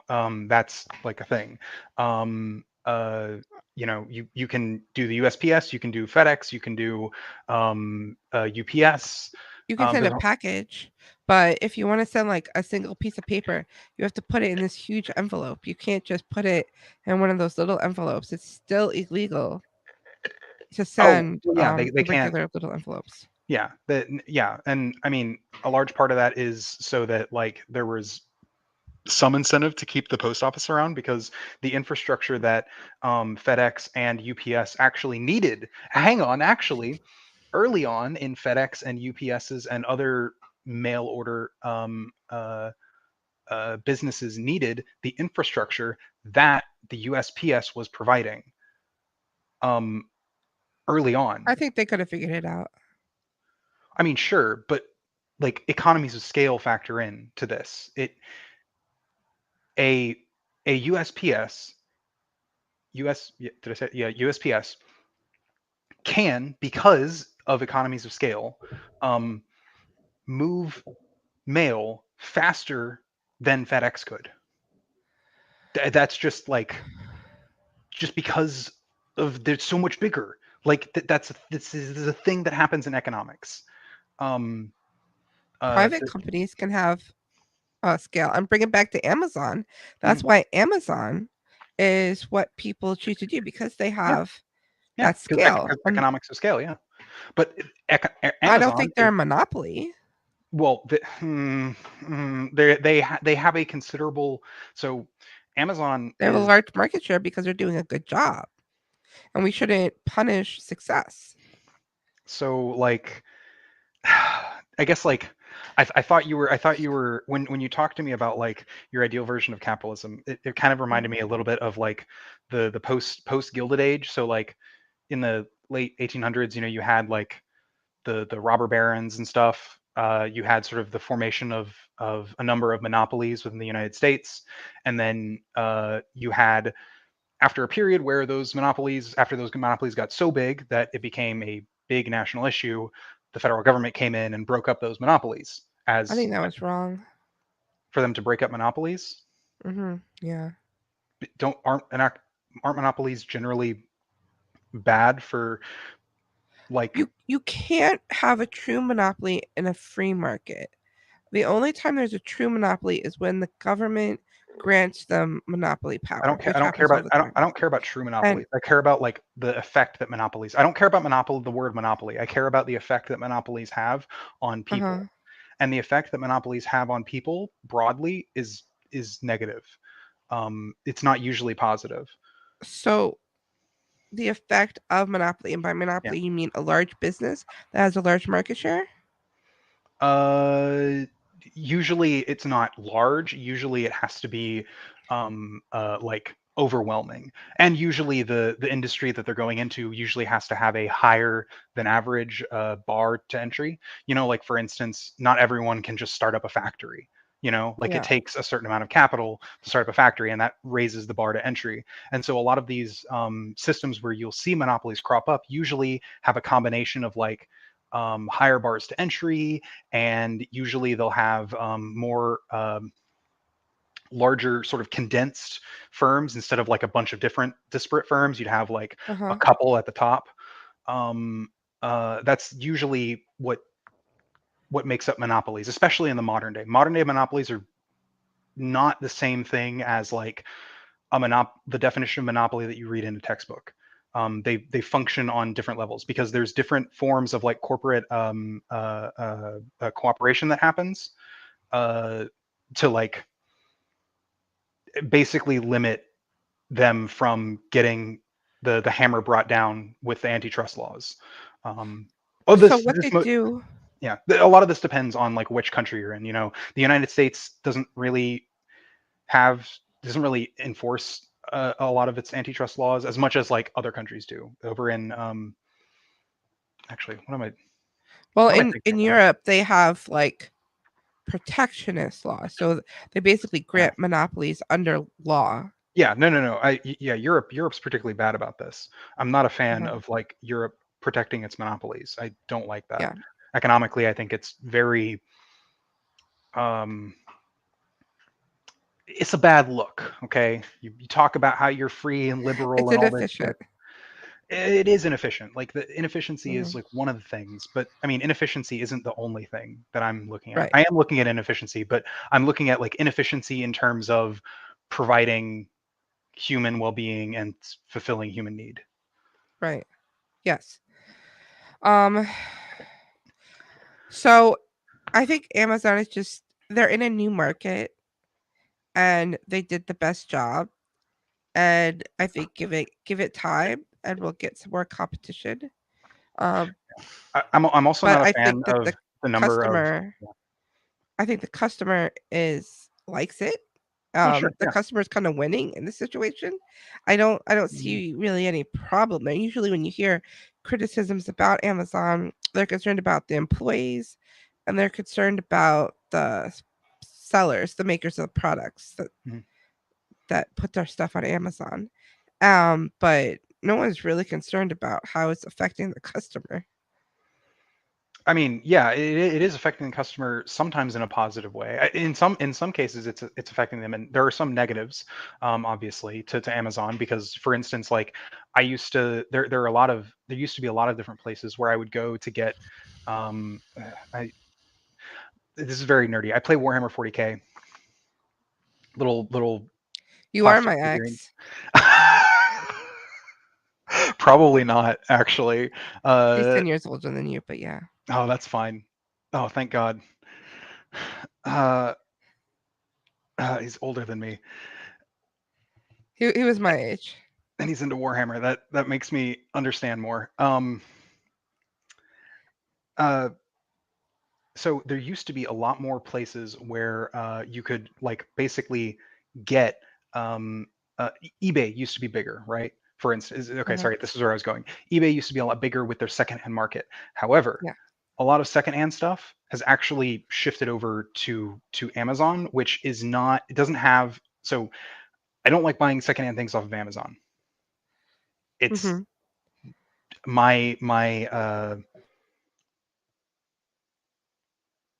my experiences have been varied. Sometimes it's been okay, sometimes it's Mhm. been nothing like what I've gotten. And this has been the Mhm. case with a lot of things with Amazon. But this is like a thing where like you have so many items in the store, like this is like it's not as big of a problem now that Temu and Wish are around and like a lot of that shit migrated over there. Um, Mhm. but this a lot of this is like kind of beside the point. What I'm more getting at is like yes, the customer is sometimes winning with Amazon as it currently is.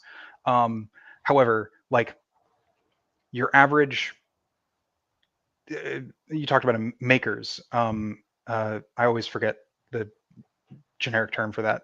Um, uh, Producer? Producer, yeah, people who just make shit. Mhm. Um, the Amazon market is not great for them. And Yeah. Amazon has gobbled up a lot of shares. It's gobbled up a lot of the market of all these other online stores, and as such, it's sort of homogenized everything.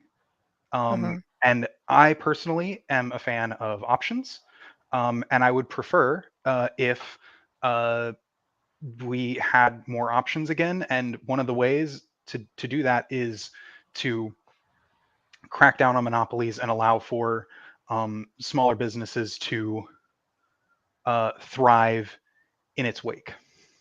So, if you want to in under my system, you should just not use Amazon then. I mean, for what it's worth, I don't really use it that much anymore. I don't actually even get anything unless it's like something that I literally can't find at a store around me. Mhm. Um, it- I mean, but it's a fact of life. It exists, and tons of people. My dad. Oh my god, my dad is so addicted to Amazon. He loves buying knickknacks on there. It's fucking crazy. He'll like just send me a little video, and it's just some random knickknack he bought. It's too much. So, like my concern is using the government to stop your dad from buying his knickknacks. I mean, I'm not stopping him from buying his knickknacks. I'm making sure that other people, creating a scenario in which other firms can compete on the market for my dad's attention for those knickknacks. How would you create that environment? Um, well, I'm not a policymaker, nor do I claim to know like the best way to do antitrust. I don't actually know um, Uh-huh. the ideal way to deal with Amazon to make it not a monopoly. All that I do know is that there are negative externalities to monopolies, and I always um, pause when uh, single private firms, uh, I guess it's not a private firm, it's a publicly traded, but privately owned firms get as much power as Amazon. I have similar criticisms to Disney. I actually, my criticisms are actually even worse for Disney, um, because not only are they a monopoly or monopolistic, but I think they make bad art, and there's no criticism that can get over bad art. Yeah. Um. Okay. So in your anarcho-communist Yeah, scenario, yeah. um, would it be tolerated for there to be communities that are more on the capitalist kind of variety? I mean, yeah, there's nothing wrong with like I guess I guess or are you meaning like more like free markets? Yeah, like they just have more Yeah, economic freedom, yeah, lower taxes. yeah. No, sure. Like that would be the idea would be because like as I mentioned earlier, I think like democratic frameworks and democratic processes are integral to the success of these kinds of communities. You have to have the input from people within the community and have their consensus to do things. Um, Not direct democracy. I'm not talking about direct democracy. I just mean a lower to the ground form of democracy than like we have today. I think our Why not direct democracy? I think direct democracy introduces a lot of inefficiencies that like representative democracy just kind of sidestep. Okay. But the point is that you don't want like for instance, the person who has like the most probably some of the most power over my life is a representative in terms of like my representatives um, is a representative who I will probably never meet, doesn't know me, and Uh-huh. likely won't ever like be able to represent my values. Yeah. However, if we sort of like lower that and say like make it to where the people whose decisions directly affect your life are now like more directly related to you, like for instance, say it's like my local sub mayor or whatever. Uh-huh. If they have more, if their decisions and they're my elected representative has more influence over my life, then I can have much more of a direct say in who that person is, and I can make my will known, that sort of thing, Yeah. more easily. I want to make it more representative. Is the point? So what I'm getting is that the difference between your version of anarcho-communism and my version of anarcho-capitalism is just kind of style. Mostly because I mean I still like because yeah because the way you described yours was that it was like people thought about like morality first and profit second, right? Hmm. And I actually like that.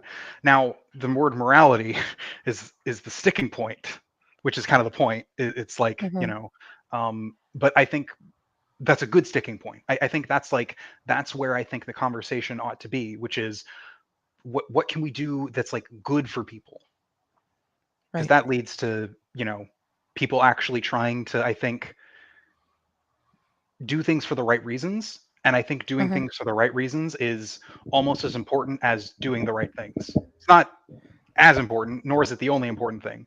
But I do think having the right reasons to do things is important. So, and it's funny because I think all of this is kind of going to become a moot point pretty soon because we're going to be living in a post-scarcity world, possibly, maybe, if we get robots on board with AI and they're just going to do all the work for us. Mm, I mean, uh, I'm not so sure. Like, I mean, definitely, I think we are going to be seeing strides taken in sort of current years, Uh-huh. particularly this year. I think with AI being where it's at, like fundamentally, I don't think AI. First off, just to do this, like AI isn't gonna. in its current form isn't going to gain sentience. It's not.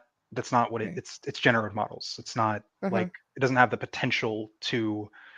But it's learning how to drive.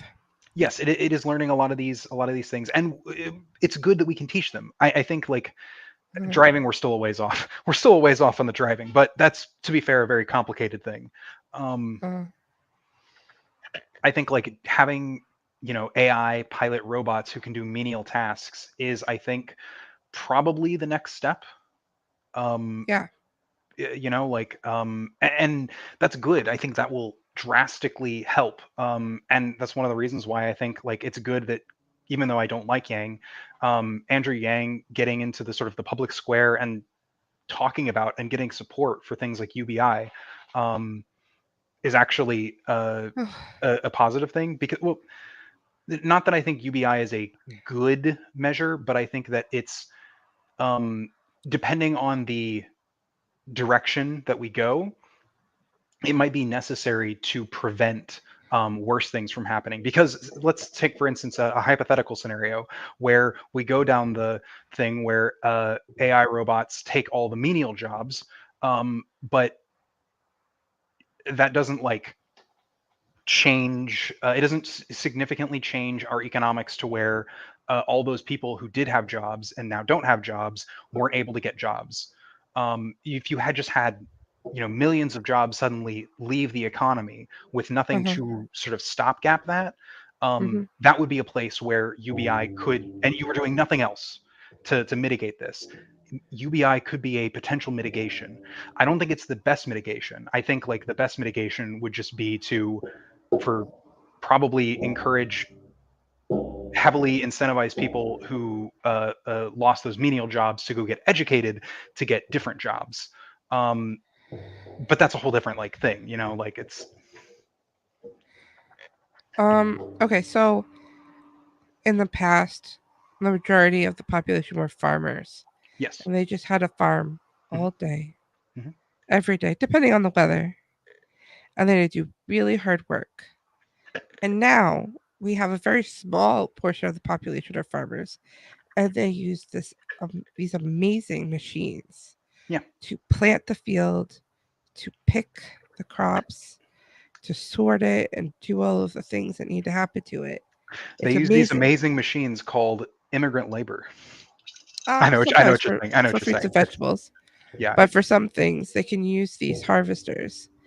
Um, and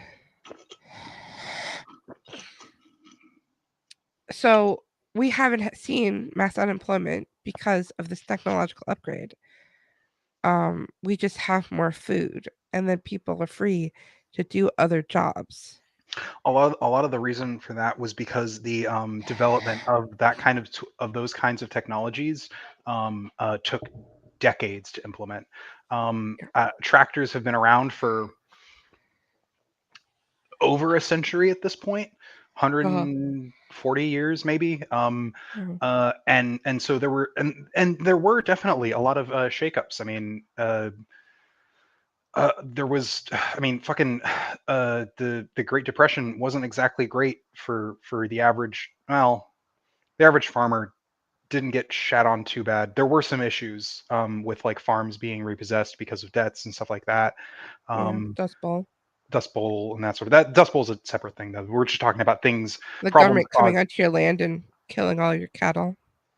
Yeah, no, I'm not going to sit here and like defend the shitty, stupid ways that the government has tried to mitigate the Great Depression. But I will defend what I think are the good things that they did to mitigate the Great Depression. Regardless of whether or not they mitigate the Great Depression, sometimes these were just good things. I think infrastructure spending is, by governments, is usually always a good thing. Infrastructure is something that doesn't often get invested in like consistently, just because it's like it's expensive. It's hard to sort of like show, because it's like, oh hey, in 5 years you'll have a new bridge here, and it's like, well, that's The 5 years private from now. market What about wouldn't take tomorrow? 5 years. The private market would get it done in a fraction of the time for a fraction of the cost. As someone who has worked in private construction, I'm sure it's I, still better than a government contract. actually, wildly enough, one of the big things was getting government contract. Thank you. Um, was getting government contracts. Those were much more lucrative. They paid a lot better. Their like timetables were always like really firm and really set. Like, like they tell you be here at this time and work for this long, and that's kind of how that works. And there wasn't this like waffling. I've dealt with like a lot of uh, this kind of stuff. I was a project lead. I don't even know. I didn't really get a title. I just was told I was planning jobs in advance, so I've had to Project deal with a lot of manager. it. Yeah, but it was for like Um, 3 people, so yeah. barely. Um, okay. I am exhausted. We didn't even really get to talk about the levels, but I've been online streaming for many hours, Yeah, no, you and should. I have a cold that's like hitting me like a ton of bricks. I Oh keep God, I'm sneezing. sorry. Yeah, no, you're fine. You're fine. My kids got it a few days ago, and they're better now. Oh, And I knew that it was coming for me. oh God, I hate that. Kids, I love kids to death. My parents had a kid when I was 13, so I grew So like I have a little brother, 13 years younger than me too. oh my God. Yeah, no, and so like like growing up, I got to see him through all those toddler years, and I was like, ooh, it's so cute and precious and wonderful. I'm glad I'm not responsible for taking care of it. Oh my God. My parents parentified me. I spent a lot of my teen taking care of my little siblings, and it sucked. Yeah, no, I Uh, that was just my thing. I don't personally plan on like having kids. That's just not a particular huge life goal of mine right now. Hey, look, I my parents have 2 other kids to give them grandbabies. All right, they get to do it. My sister, she wants kids. My sister wants everything.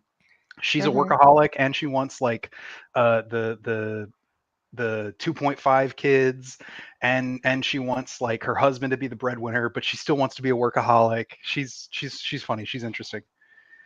Yeah, She it's never went hard. through that atheist phase. She got went through all that Baptist evangelicalism, and bought it hook, line, and sinker. That's good for her. I'm happy for her. I am happy for her. She is living her best life. Okay. Oh my gosh. Like my brain's like shutting down. Like we didn't even really like look at the levels. I spent so much time working on I this. didn't. I mean, I've been definitely looking at it. I actually really like it. It definitely fits as like a broad. I do appreciate how in step two you mentioned no money, because Yeah. oh God, I have you read it's David Graeber's book on debt? That yeah. Yeah. Yep. I think, I mean, look, I understand whatever. He's a left wing commie, whatever, but I think he makes a pretty good argument that Yeah. a version of credit came before money, Yeah. which Yeah. I liked it. yeah, Yep. That's cool that you noticed that. Yeah. yeah, Um yeah, so when you were talking about that stuff about like back when we were like first humans in the yeah, tribal days, I was like, I have an infographic for that. yeah. And No, then I spent like 30 minutes trying to upload it. oh yeah, Streamlabs is weird. Um, And then I, so level 3 is like dominance, just by, like mhm. back in the day, like the Roman Empire, all those like kingdoms Yeah, it would have been and like stuff with a through the warlord. Bronze Age and stuff. Yeah, I mean, Yeah. it was yeah, there were a lot of, depending on where you were, there were a lot of varying sort of like levels of dominance, but yeah, it was Yeah. broadly kind of just, you have the, sometimes it was a patriarch, sometimes it was just a dude who had a bunch of other dudes with swords. Yeah. Um, Dudes with swords. They come in handy. some were matriarchal. You have to go pretty far back to find the matriarchal I society don't know we if you're believe. gonna see too much matriarchal below, but past level 2. I mean, there's an occasional queen because of a weird inheritance thing. That's not the right word. Um, A weird you know succession what I mean? thing. Yeah. No, Secession, no, no. yeah. Yeah, yeah. I mean, it kind of depends. Like there were definitely societies that where like women played predominant roles, um, especially if you want to look at like um, during like the Bronze Age and stuff like that. Just those were usually civilizations that were farther away from Hello? what we kind of. Hello, can you hear me? Hello? What happened? Can you hear me? Can you hear me? What's going on? I'm talking. Can you not hear me anymore? I can. Hello? I'm. Hello. Did we Hello. lose him? Are you No, muted? I'm here. Did your I'm mic not stop muted. working? Hang on. Huh. Don't know what happened. Oh, he's gone. Oh, well. Oh, he's back. Can you hear me now? Hello? Can you hear me? Hello? Can Is you your hear? mic working? Can you hear? Because I don't hear you.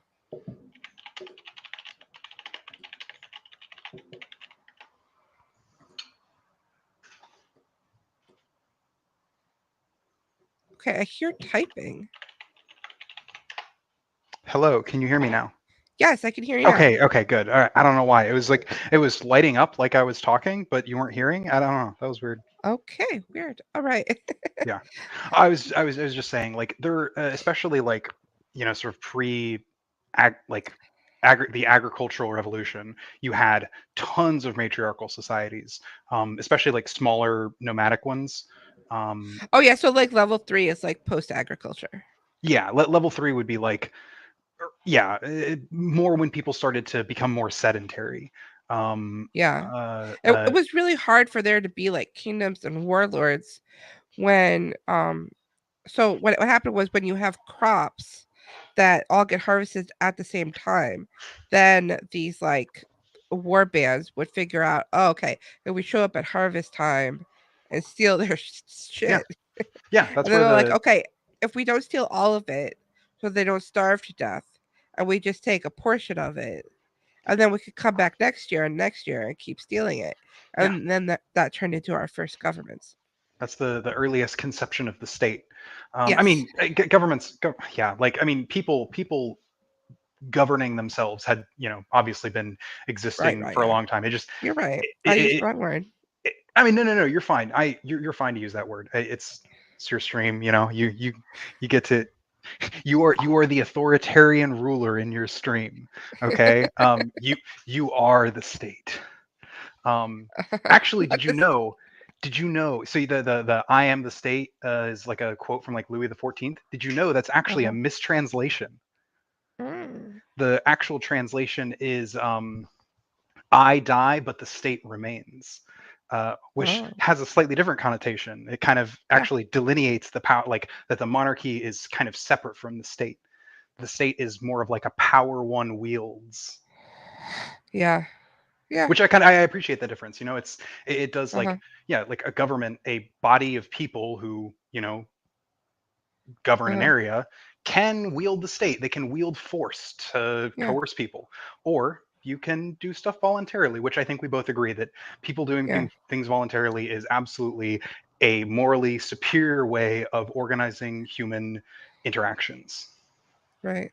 And so Like, level 4 mhm, is kind of when you get Christianity, and China Confucianism.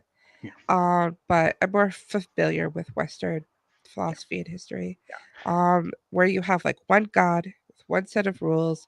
There's good and evil, and even the king has to follow the rules. There's still a lot of violence. There's still a lot of dominance. There's a very strong hierarchy, but it's not as capricious. It's more like organized well, because and you added religion to it, you added morals to it. Just sometimes yeah, those morals, sometimes people would then use those morals to do bad things, right, a yeah, la like crusades or something. right. And then we jump from level 4 to level 5 with the invention of the printing press, and we get the enlightenment, we get being rational, materialistic, the natural order, the Christian Reformation, freedom of religion and pluralism, and the idea of limited government and human rights and free market capitalism. And we like kind of do away with feudalism. In Um, some places like Russia, were like, no, we're gonna keep this. I heard a really interesting theory that the reason why Russia went crazy and had the communist revolution is because people tend to go crazy when they first get literate. Hmm. And so Russia didn't become literate when the rest of Europe did. Yeah, They and then when they did get literacy, they got it with Marxism. yeah, And so instead of going crazy with witch burning and puritanism, they went crazy with communism. and atheism. They did. Oh God, Mhm. I will never like stop criticizing the Soviet Union for mandating state atheism. It's the stupidest, like most like oh being Mhm. an atheist and wanting to impose your atheism on others is like Mhm. so insufferable. I hate it. Yeah, we can agree on that. And so one of the big flaws with level 5 is not having an ideological defense mechanism enough. Like you're just like a free marketplace of ideas, and well, we're going to be open to discourse and discussing new ideas, and what you should do about bad speech is more free speech. Um, but we still had a government. It was like a limited government, but we still had a government, a state. We had a Yeah, state. We had a coercive state. yeah, Um, and it was limited, but the problem is that they grow. yeah, And so then when level 6 became popular and everybody's like basically we were able to evolve to level 6 because we were prosperous. Something that had never happened before yeah. except for the very top Very ruling wealthy. Yeah, elite. yeah, And so then once you're living in prosperity, you're like, let's just be nice to everybody. They're concerned about diversity, equity, and inclusion. They're secular or spiritual, not religious, and they really like the idea of a technocratic bureaucracy, this like ruled by experts who are going to like tell everybody the objectively scientific right way of doing things. And so they're taking a lot of the values of level 5, the rational, materialistic, science, all of that stuff. and kind of And they're just codifying them yeah, they're into just government. Yeah, yeah, you're just yeah, using those, keeping it going, being really concerned with welfare and people's feelings and taking care of people, which is a great instinct. The problem is using government to enact that. And so they did believe in limited government. And so we've got this huge technocratic bureaucracy now that we've actually kind of done away with democracy for the large part because it's like the the bureaucracy and the judges, the court system, yeah. basically control so much. Even our elected officials don't even have that much power. Yeah. Oh, don't get me wrong. While I do, I guess I understand the need for bureaucracies for government, for especially big governments, Yeah, like the size of the United States. Um, I very much, even in like the immediate sense, like obviously, I would rather have, I guess, have all of this delineated out to sort of smaller. I would have this sort of decentralized, this power yeah, more yeah, dispersed amongst people. In the meantime, though, I think a good sort of stopgap for that would be democratizing things like the bureaucracy. Um, Not like in total, you don't want to have to like elect every single member of like the EPA from like the head of the EPA all the way down, but making it to where these things aren't just like, you know, they don't just change with the presidential administration. I think that's a large issue and a lot of where a lot of the inefficiencies come from. is when you'll have them sort of like, instead of bending to sort of the will of the people, they're bending to the will of a single administration. I think if you, Well, really, they're bending to the will of the lobbyists and I the mean, special yeah, interests.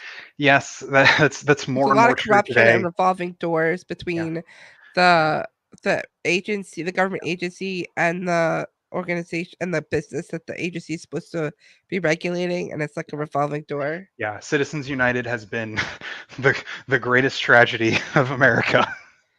Um, Well, I we could get into allowing that some other allowing time, yeah, but yeah. I broadly am for less money involved in politics. I think that um, politicians should not have to cater to, or be able to cater in the same way as they do now, with like so you'll lobbying just groups get and stuff. people like Trump who self-fund. Trump didn't self fund. Trump had lobbyists. There were lobby groups that absolutely supported Trump. Um, I'm not saying he didn't have like any. He wasn't completely He had self-funded, but considerable. Also, he once he won the primary, the RNC basically lockstepped behind him. And I don't not think there's any way of solving this problem. I don't oh think getting money out of politics will actually solve well, it I at mean, all. I think really what we need is a better voting system. We need something like Not voting. I don't think not voting actually fixes the system. I do think I do advocate for people to a get involved in their local politics and b vote, because I think getting involved in your local politics is the best way for you to make actual changes, even if those changes are going to be very minor. You It's can so actually hard. no, I'm not saying it isn't. I'm not saying The it. the unions, the teachers union and the police union have so much power. No, I agree. It is so hard, even on the local level, to affect any change, and it's so corrupt. Like, in my like local public library, they're tearing it down and building a new one right next to it, and there's nothing wrong with it. What? What? I see. Okay, so my disbelief is more like I believe that a city somewhere thought that Mhm. doing something stupid like that is a good idea. I just am It's constantly corruption, I'm reminded. sure. Yeah, it's definitely The problem is we also don't have newspapers anymore yes, with a staff of reporters who are going to go do the paper trail. yeah, And so our media economy, attention economy has basically left local governments completely completely. Yeah. free to engage in ridiculous amounts of corruption. No, yeah, I have one of my friends from high school. She's a reporter for a paper back in one of the towns near where I grew up, and like Mhm. that's every time we talk, that is like all she fucking talks about. Because she's like everyone read your local fucking newspaper. She's like Yeah. read local, and god damn it, I'm Yeah. trying. um, because yeah, like the I mean, not to say that like getting involved in your local politics will like let you make massive changes, but as a as a citizen, that's I think your primary civic duty is to be involved and to get organized as much as you can. I hate it. I have to organize with fucking Democrats. Okay? Do you understand how humiliating it is to have to go around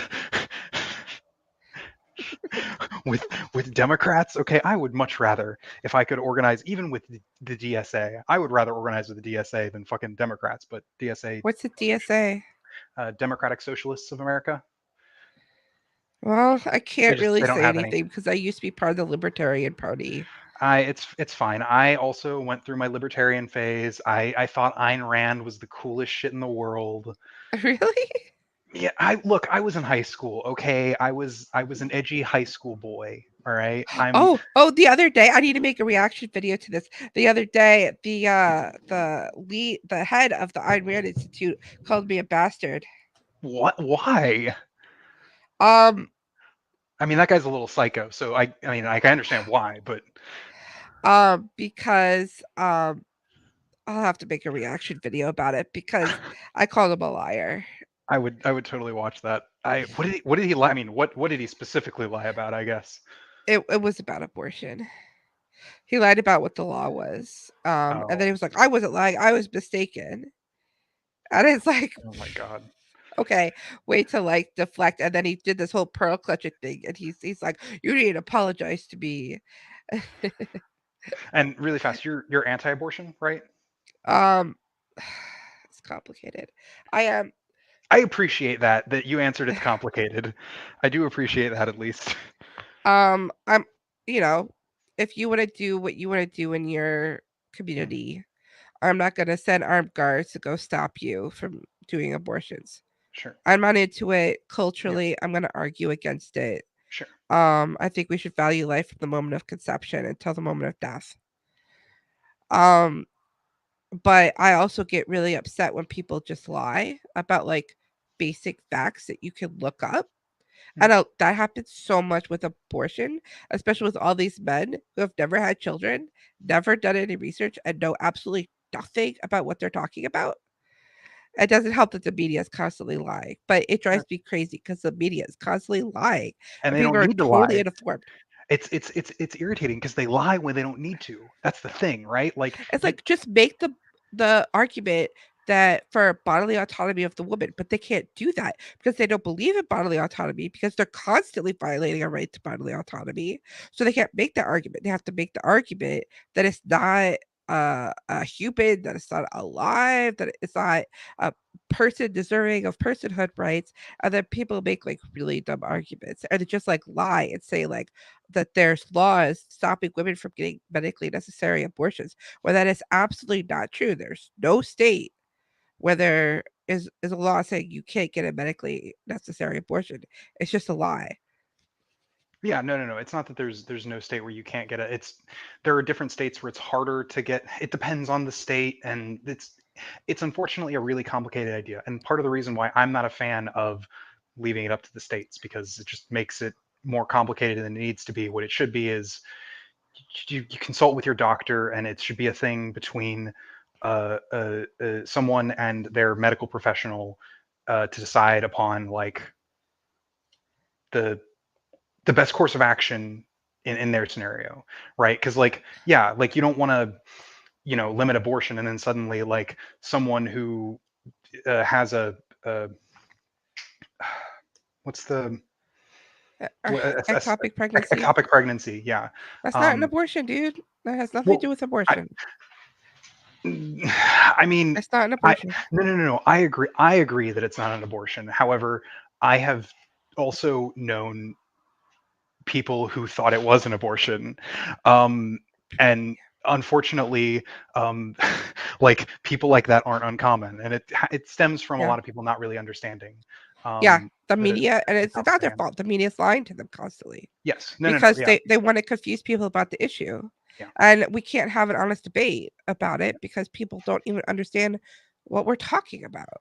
Yeah, and like part of and then there's like the people who will be like, "Oh yeah," and like sometimes I feel like these are jokes, but like oftentimes it isn't. People will like talk about how like, "Oh yeah, going in to get my fourth abortion," and it's like, no, that's not the like from my perspective, I think like a ideal scenario is where we have zero unwanted pregnancies. Hmm. That is the ideal scenario And where that's only going to nobody. happen if we stop having sex outside of marriage. Maybe. Maybe not. I don't know. I'm going to make you a Christian yet. Oh no, I'm way past that. Okay, I'm so far past any sort of like dogmatism in terms of my Your spirituality. your parents are going to be so happy.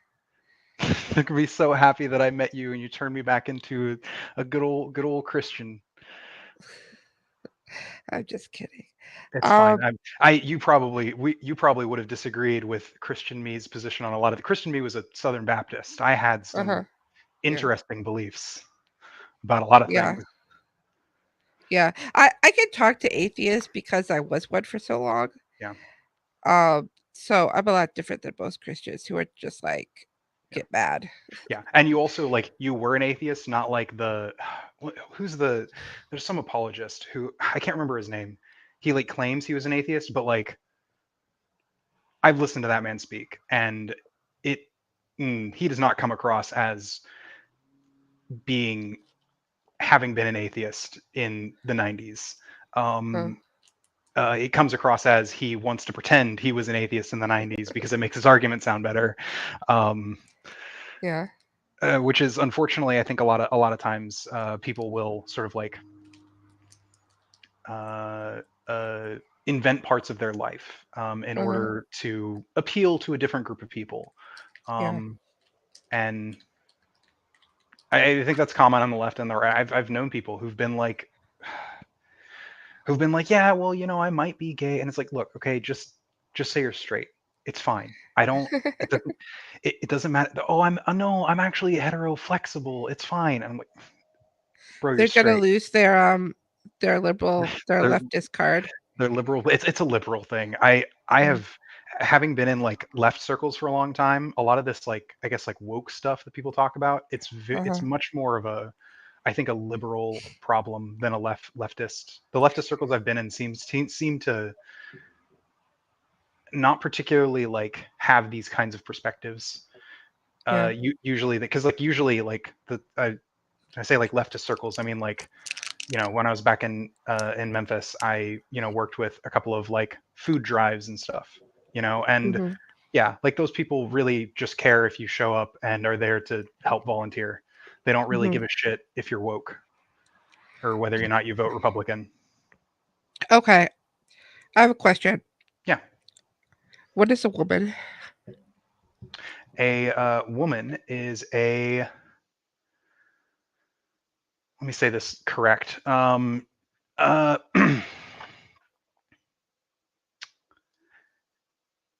is a socially constructed uh, gender, which includes a number of stereotypes, assumptions, and um, uh,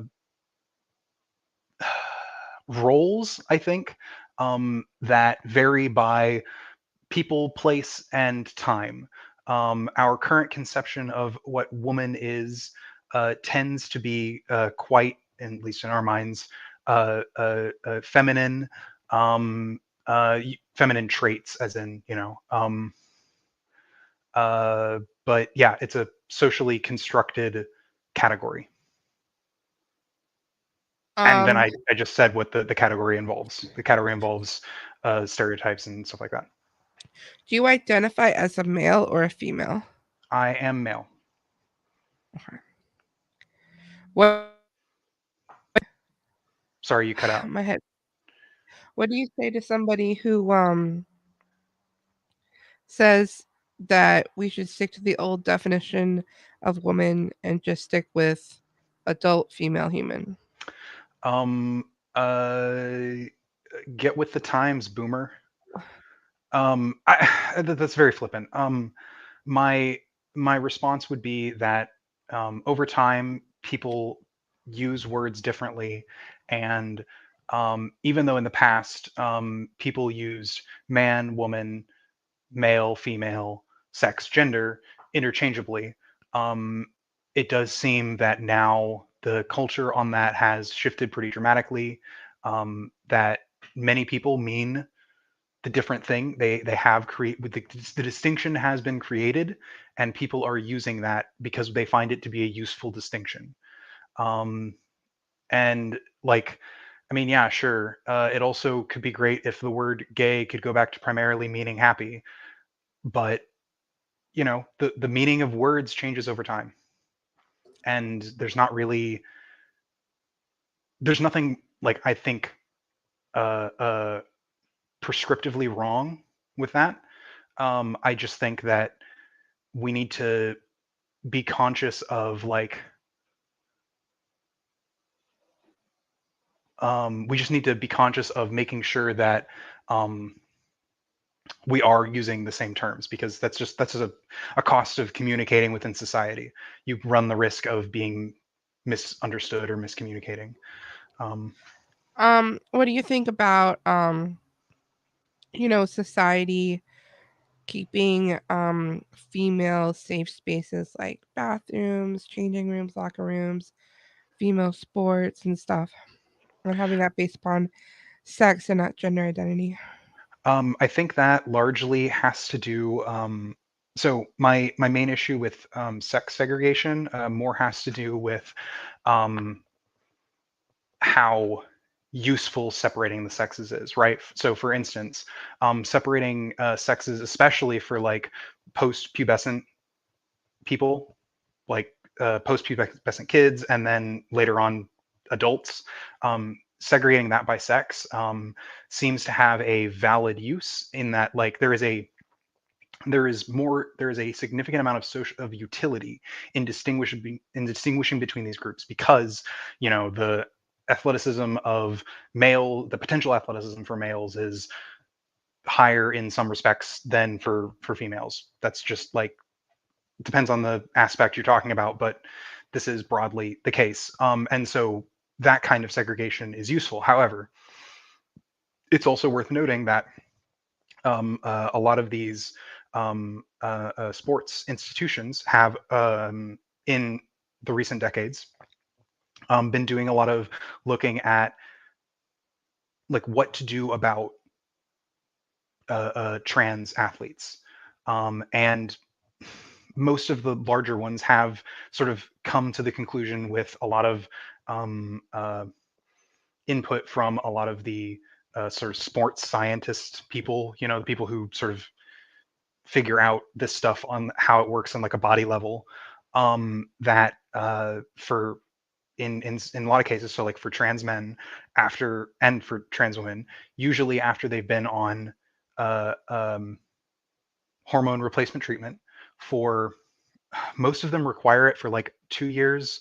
I have seen an example of 1 year, but I'm not convinced of the medical efficacy of that. But at 2 years, the outcomes of um, trans women on HRT and cisgender women seem to kind of just even out at that point. At that point, you've been on estrogen for so long, and you've been on testosterone suppressants for long enough that your athletic outcomes,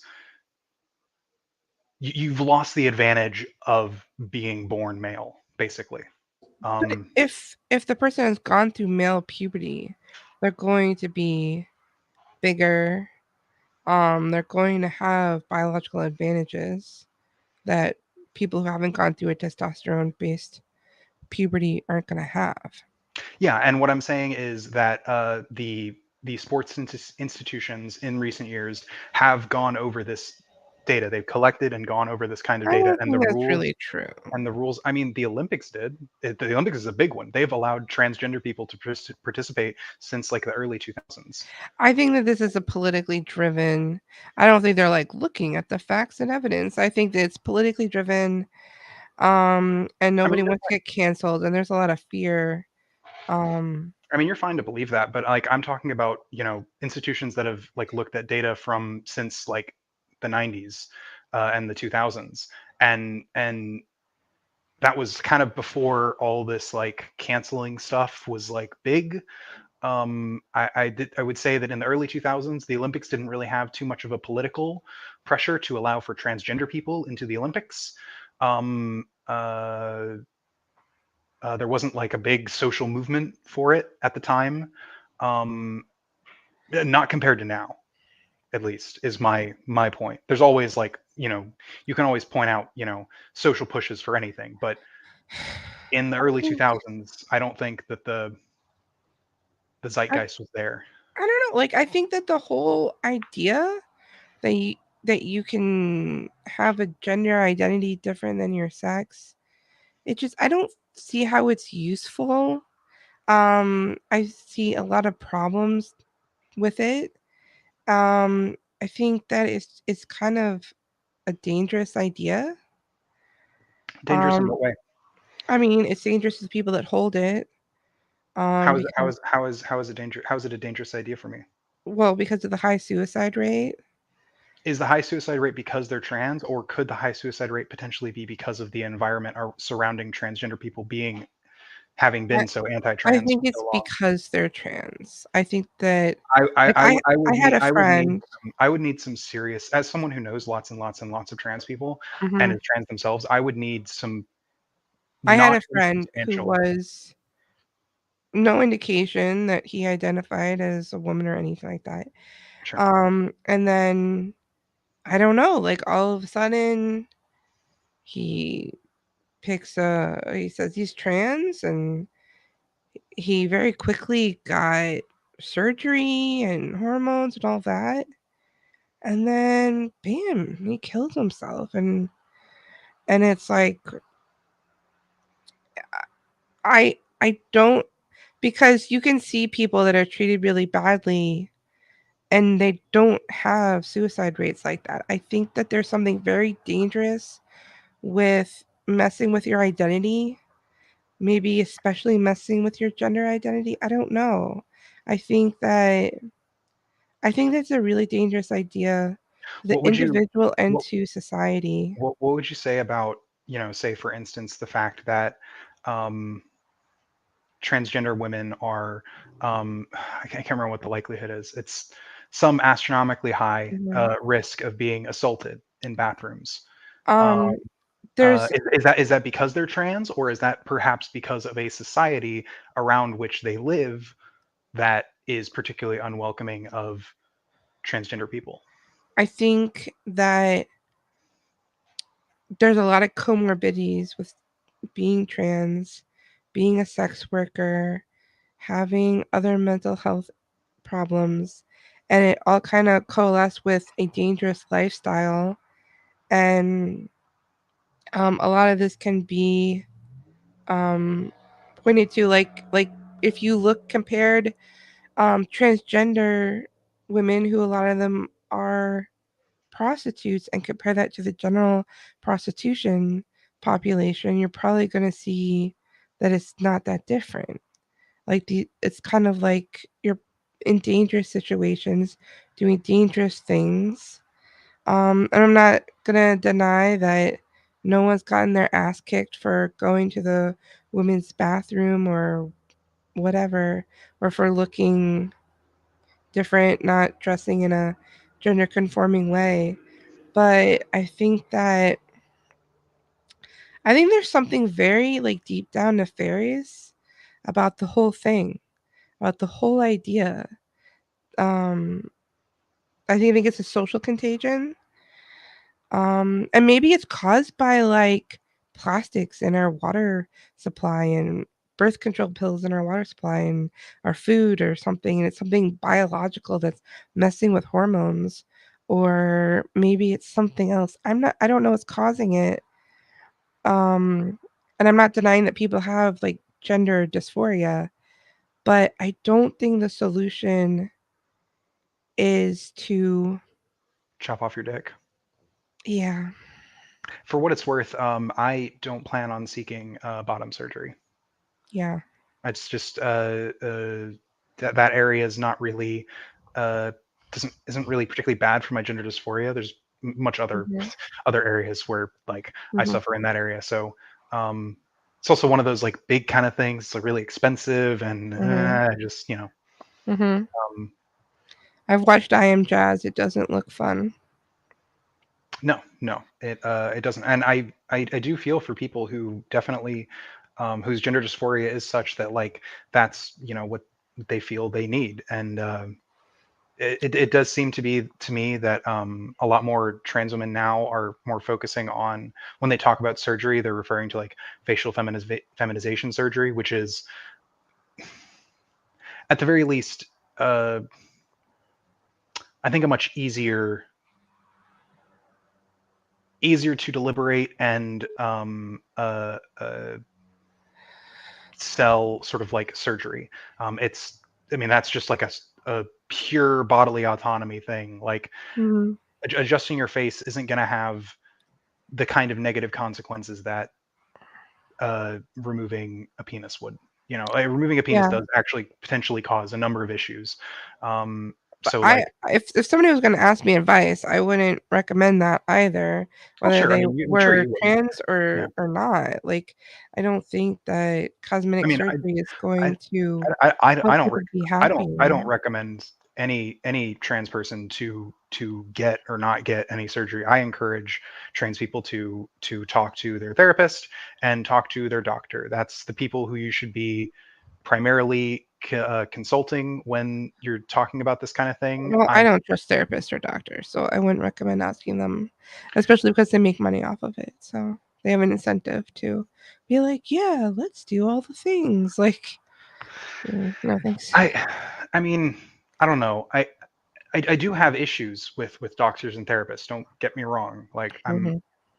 I do have issues with especially some of their incentives in a lot of areas. I'm not convinced that this is one of the areas that I need to be like. The opioid crisis, right, was basically caused by pharmaceutical companies pushing doctors to push Hmm. pills on people. Hmm. Not a fan. Didn't like that. That's bad. Hmm. That's real Yeah. bad. That's like a lot of people should have gone to jail. It should like Hmm. no longer be doctors and should be in jail for that. Hmm. Um, I don't think this is the same kind of issue, particularly I think it's worse. considering the amount of the genuine medical gatekeeping that goes around trans healthcare. I think there's a significant amount of gatekeeping, but I think it's broadly speaking, it's medically good and necessary. You know, Well, let's look at it this way. Every single other kind of body dysmorphia, body dysphoria issue, whether somebody is anorexic and they think they need to lose weight when they are dangerously underweight, or any like the people get addicted to plastic surgery and they have like these extreme body dysmorphia and body dysphoria issues. The You don't treat it by just giving them what they want. You have to, the proper therapy is to help them accept themselves for who they are and what their body is. And there's some things we can do. We can diet and exercise, and that's healthy and good. Um, but going under the knife for cosmetic, this whole thing started at 2 o'clock on someone else's channel because we were talking about circumcision, and I said that I was against any body modification for children without a medical yeah, need. yeah, I'm I not agree. really for it for adults either. Like, I don't want to make it illegal, but if you ask my opinion, I don't like tattoos. I don't like piercings. I don't like plastic surgery. I don't like any of that. And I think that the key to happiness is just like accepting the who you are, the way you are, accepting reality, and that we're doing people a great disservice by affirming their gender identity. I don't think so, but I think a lot of this is due to. I mean, I don't agree with a lot of what you've said so far. A lot of it has, I think, been a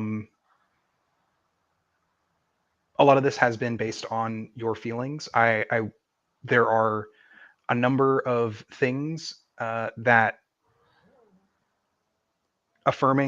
show that affirming transgender people has Can you better. hear that? Yeah, I can. Sounds like Freaking someone motorcycles.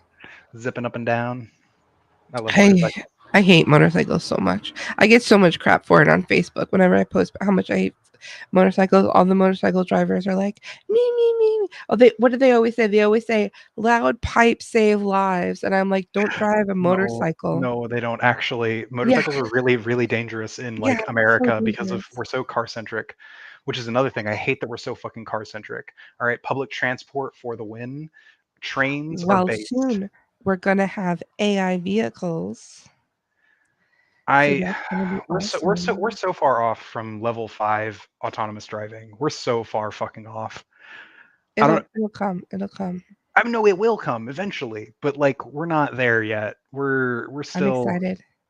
Oh, I'm also excited for Neuralink. A lot of people that are like, I don't like right versus left, but in the right yeah, yeah, wing yeah. political sphere, which I guess I would fit in, but not really. People are like, Neuralink, no, they're gonna put. But I am excited for Neuralink because it's for people who are paralyzed, and I have a daughter whose her legs don't work. She has spina bifida, and so I am super excited Oh, to yeah, get her Neuralink. If Neuralink can help with that, that would be.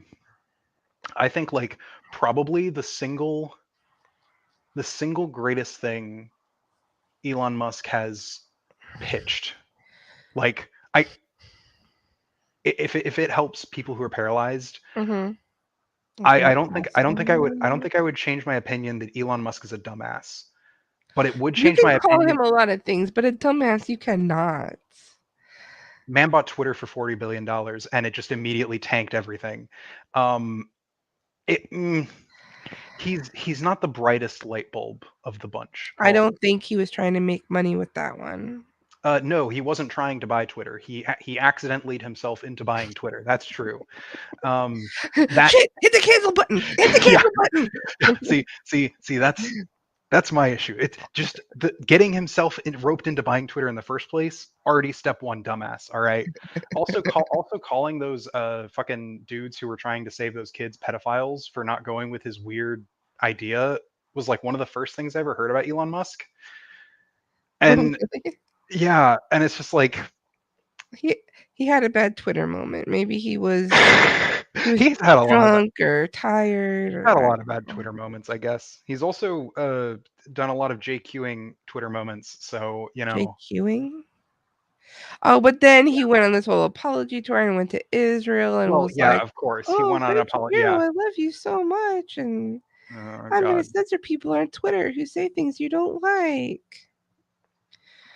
All He right. All right. sucked So for you're Israel. Oh my god, wait. We do agree on Israel Palestine though?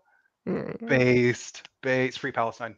Fuck yeah. no. All right, there we go. Not I'm saying I like Islam. I well, don't like it as a religion. yes, of course. I'm not I'm not a fan. Like they really need to stop with the cousin marriage. They because like everyone's like, why did they used to be like a, a participating in the intellectualism and they had the Muslim Renaissance back in the day. They were in math and all this stuff.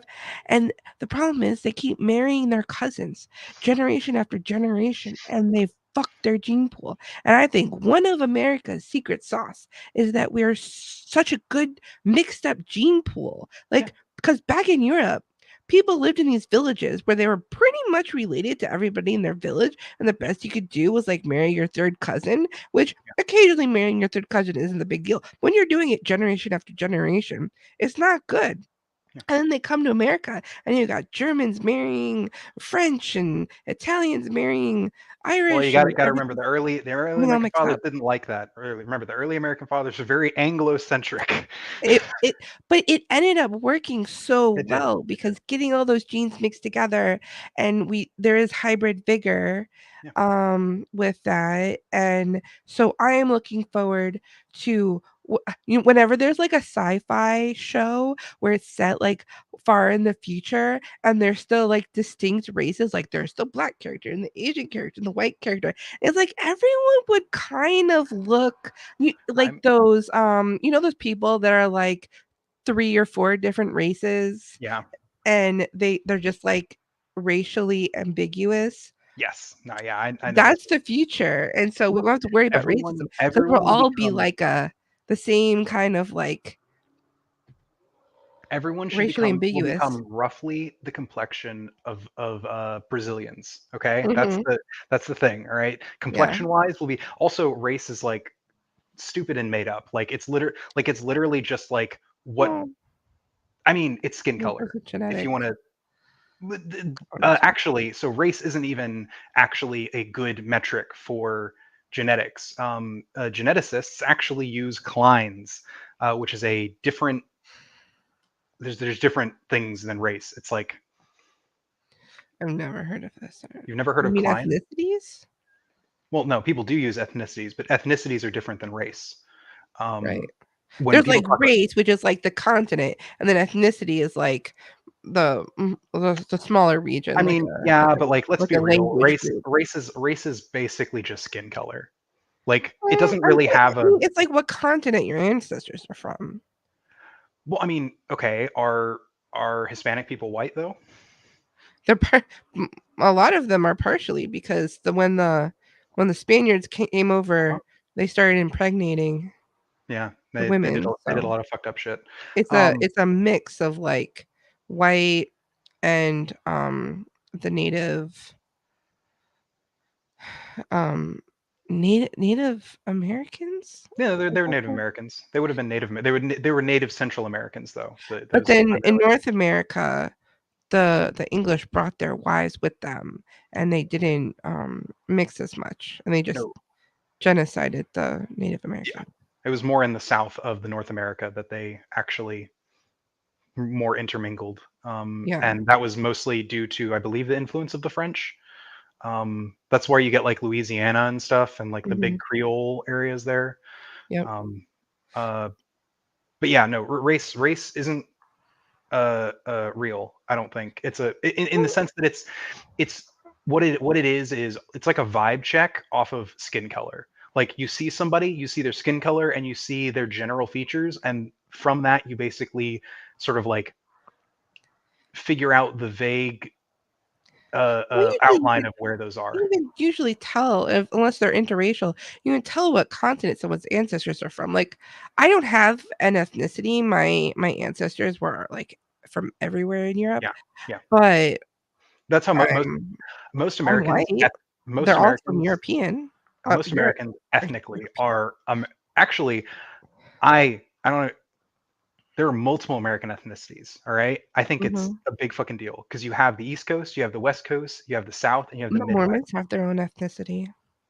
Do they really have their own official Hmm. ethnicity? Yeah. That's kind of fucking nuts. Mormons are weird. I We had some family friends who were Mormon. They gave one year for my birthday. They gave me a Mormon Bible, and I read it, and it just reads like Old Testament fan fiction. Like someone read the That's Old what my Testament. grandma said.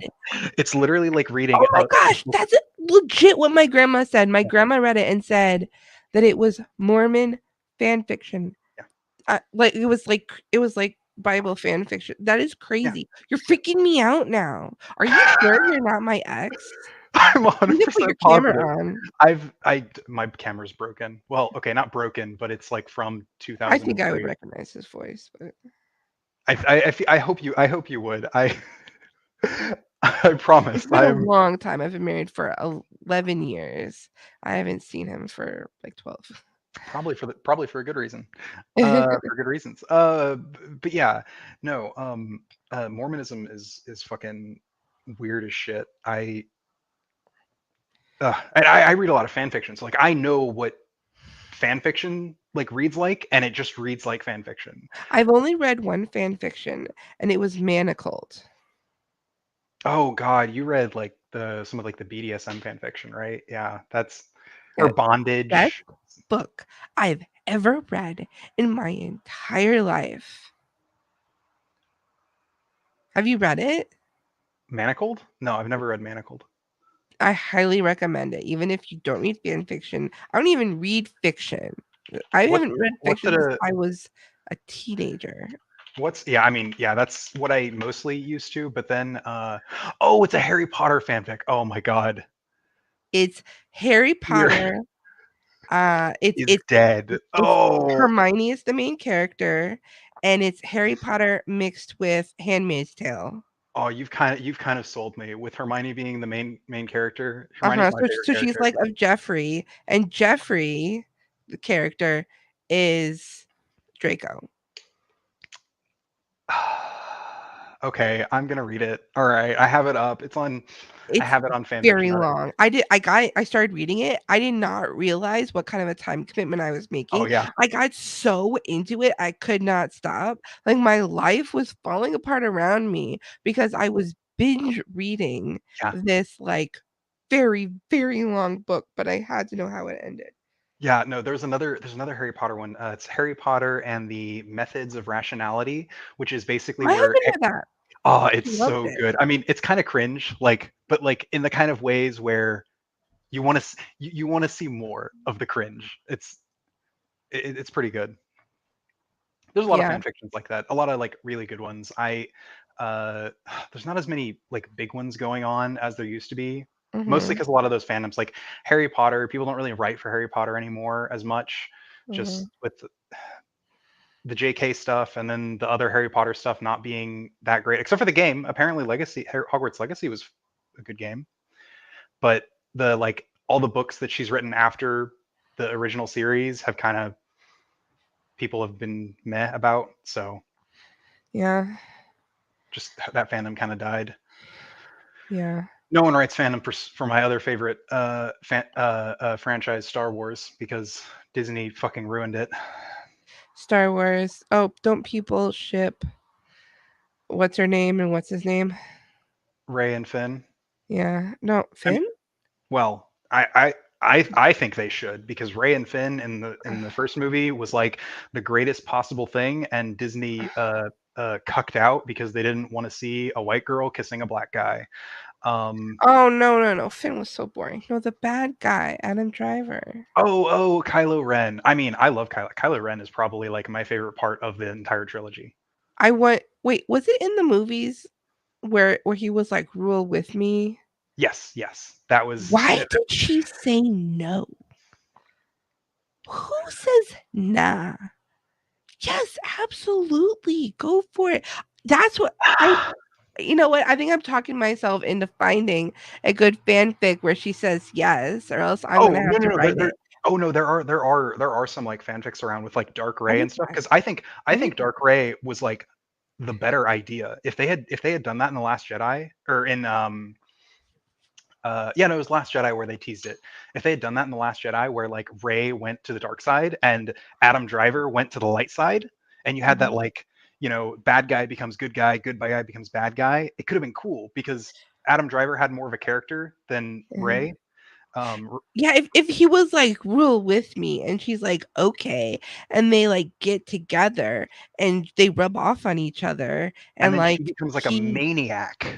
he gets like nicer and isn't just like killing people all over the time. Yeah. The him on SNL was so funny by the way. Oh And yeah. and then like she like kind of like rubs off on him and like they like she cuz that's the he just needs a good woman by his side guiding him to good morality. Look, see, this is why the Every Jedi man has keep a good woman failing, behind because him. the Jedi have to give up all of their connections. So That's a none of the, problem. That's why I mean, they suck. That they unironically, yeah. Like a lot of Star Wars media has been dedicated to talking about why the Jedi, everything the Jedi do is fucking stupid and bad, yeah. because it is. Like they're like, oh yes, we are sexless monks who just exist above, and it's like, but you're made up of people, and people like sex and other people. So like, why are you trying to like make them give up all of the other people Why don't and you the like sex? perpetuate because the baby Jedi come from somewhere. Well, they actually what's fucked up is they don't take them by force, technically. Mhm. Technically, what happens is like basically, if you're in a republic system, your kid gets tested for force sensitivity, and then basically the family gets a visit from the Jedi, who basically go like, "Hey, so like your kid's gonna be developing these abilities and stuff," and But like it's genetic, right? So like is it in a situation no, where it's not like genetic. It is not genetic. That's what people find so annoying about the Skywalker like bloodline stuff, is because the Yep. uh, uh, the force isn't it exists within all living things, just in some people it exists more prominently, and they can train and hone that to become Jedi. So why are the twins Luke and Leia? They got it from their dad, right? Oh yeah, but that's a large part of that is because the original trilogy was written a long time before a lot of this canon was expanded upon.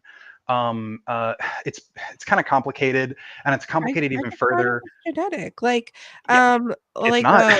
What's his name? The Darth Vader dude when he was a little kid, like he didn't know who his father was. I thought I would just like assume like his father was some random Jedi who like No, yoinked his mom. no. That was supposed to be like a nod towards like a virgin birth. Like Oh right, the you're force right. literally conceived of him to be the chosen one. But that was like a prequel thing that happened way after. When George was writing the original trilogy, he had no clue about any of that stuff. But people, I mean, have expanded on it ever since it came out, and like, yeah, like the force isn't genetic; it just kind of manifests in some people more than others, because like the force is supposed to be basically just like magic, but in a kind of almost karmic Buddhist vibe. Uh-huh. Doesn't Ren not know who her parents are? Ray doesn't know who her parents Right? are, and I guess spoilers. She gets told they're nobody, which is a lie. And then in the last movie, it's discovered that her grandfather is the Emperor Palpatine. Really? It's the stupidest thing in the world. It's so out of nowhere. Also, the Emperor Palpatine With the country. survives. Yeah, mitochondria. The it's so weird. Like the sequel trilogy was just a mess. It was they were bad. And then like most of the TV shows they made after were also bad, except for Andor. Which, by the way, if you have Disney Plus, you should watch Andor. It's a great show, even if Watch you don't like what? Star Wars. Andor. I It's a don't have Disney Plus. okay. I'm vaguely aware of Baby Yoda. Yeah, Baby Yoda's kind of been been done to death Mhm. now, so Yeah. kind of Well, kind of. my kids still like Baby Yoda. Oh well, of course. What kid doesn't like Baby Yoda? He's a cute It's little cute. green fuzzball. Like There's a chicken nugget song they sing. there's a what? There's a YouTube video where Baby Yoda is singing about where my chicken nuggets gone. Baby Yoda doesn't talk though. Oh Well, my it's a god. YouTube video about. Oh god. This is what I hate. This is also like the people who like use like the Spider-Man thing in like fucking everything, and it's just like because it's like a thing that's popular with kids. It'll just be used in everything in every context. I get it, but like, oh, I'm kind of sick of it actually. I kind of wish Disney would just stop making Star Wars for like 3 years and then release more Star Wars. They need to stop going woke and make good movies again with traditional gender roles. Traditional gender roles. Oh, but fun. You can have fun with your gender roles. Um, I mean, it just doesn't make good art though. Like, I mean, depends. I mean, I don't think that like the sort of like weird, like pushy stuff makes good art. But as somebody who, I guess, no shit, I play a lot of like tabletop RPGs. Um, uh-huh. I have found that uh,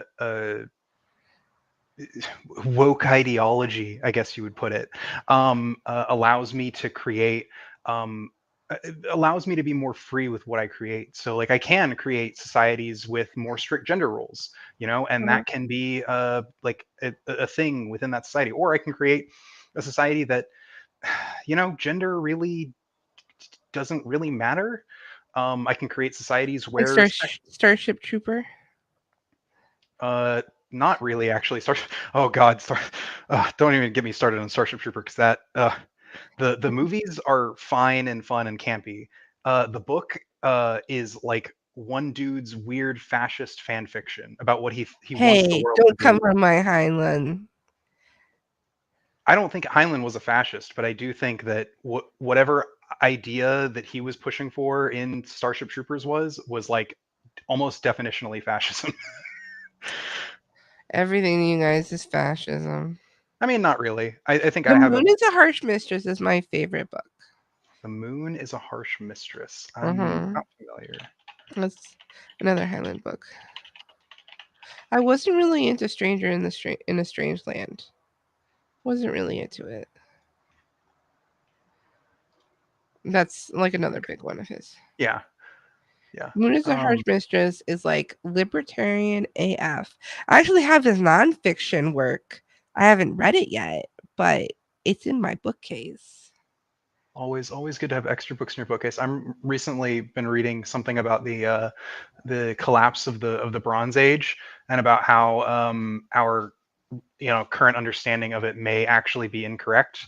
Because like right now, it's thought that basically a bunch of this called the Sea Peoples, which is just a Mhm. collection of a bunch of different people, basically simultaneously Uh-huh. destroyed every single empire in the Near East. Uh-huh. Um, However, it's kind of come to light that like no, no, a lot of those like examples of where people be like, ah, yes, here is ashes. This must be from a battle. Was like ashes found in a kiln, found in a building where the Uh-huh. purpose was to fire clay tablets. Uh-huh. where you would likely to find ash. So like Uh-huh. the archaeologists who were doing this in the 60s just were not as careful or didn't have as good methods, um, and made some, we think, improper assumptions. It's likely that a whole host of things, from Yeah. climate change to natural disasters, actually caused the collapse of the Bronze Age. I've been doing this for almost 6 hours. You need to go, yeah, go get rest and get better. I'm sorry, you said this earlier and I went off on tangents. I'm sorry. Okay.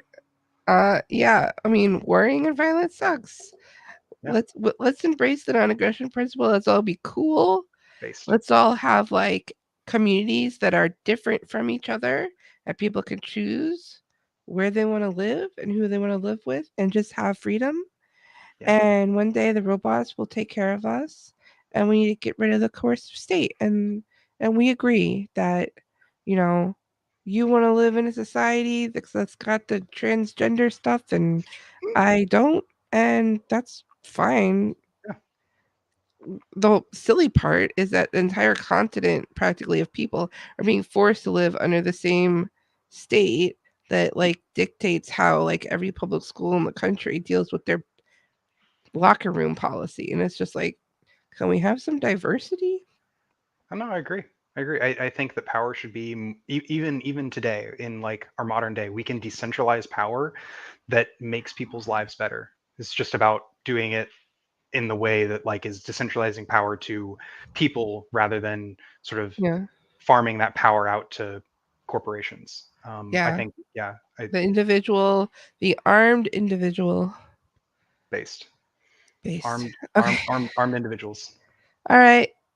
Maybe we'll do this again sometime. You can email me Absolutely. or join my Thank you for having Discord or whatever. this talk. I appreciate you being Thanks for willing to coming talk. on. Yep. And thanks for being reasonable and not getting triggered. It's hard to trigger me, so but I appreciate it nonetheless. Anyways, be well. Bye.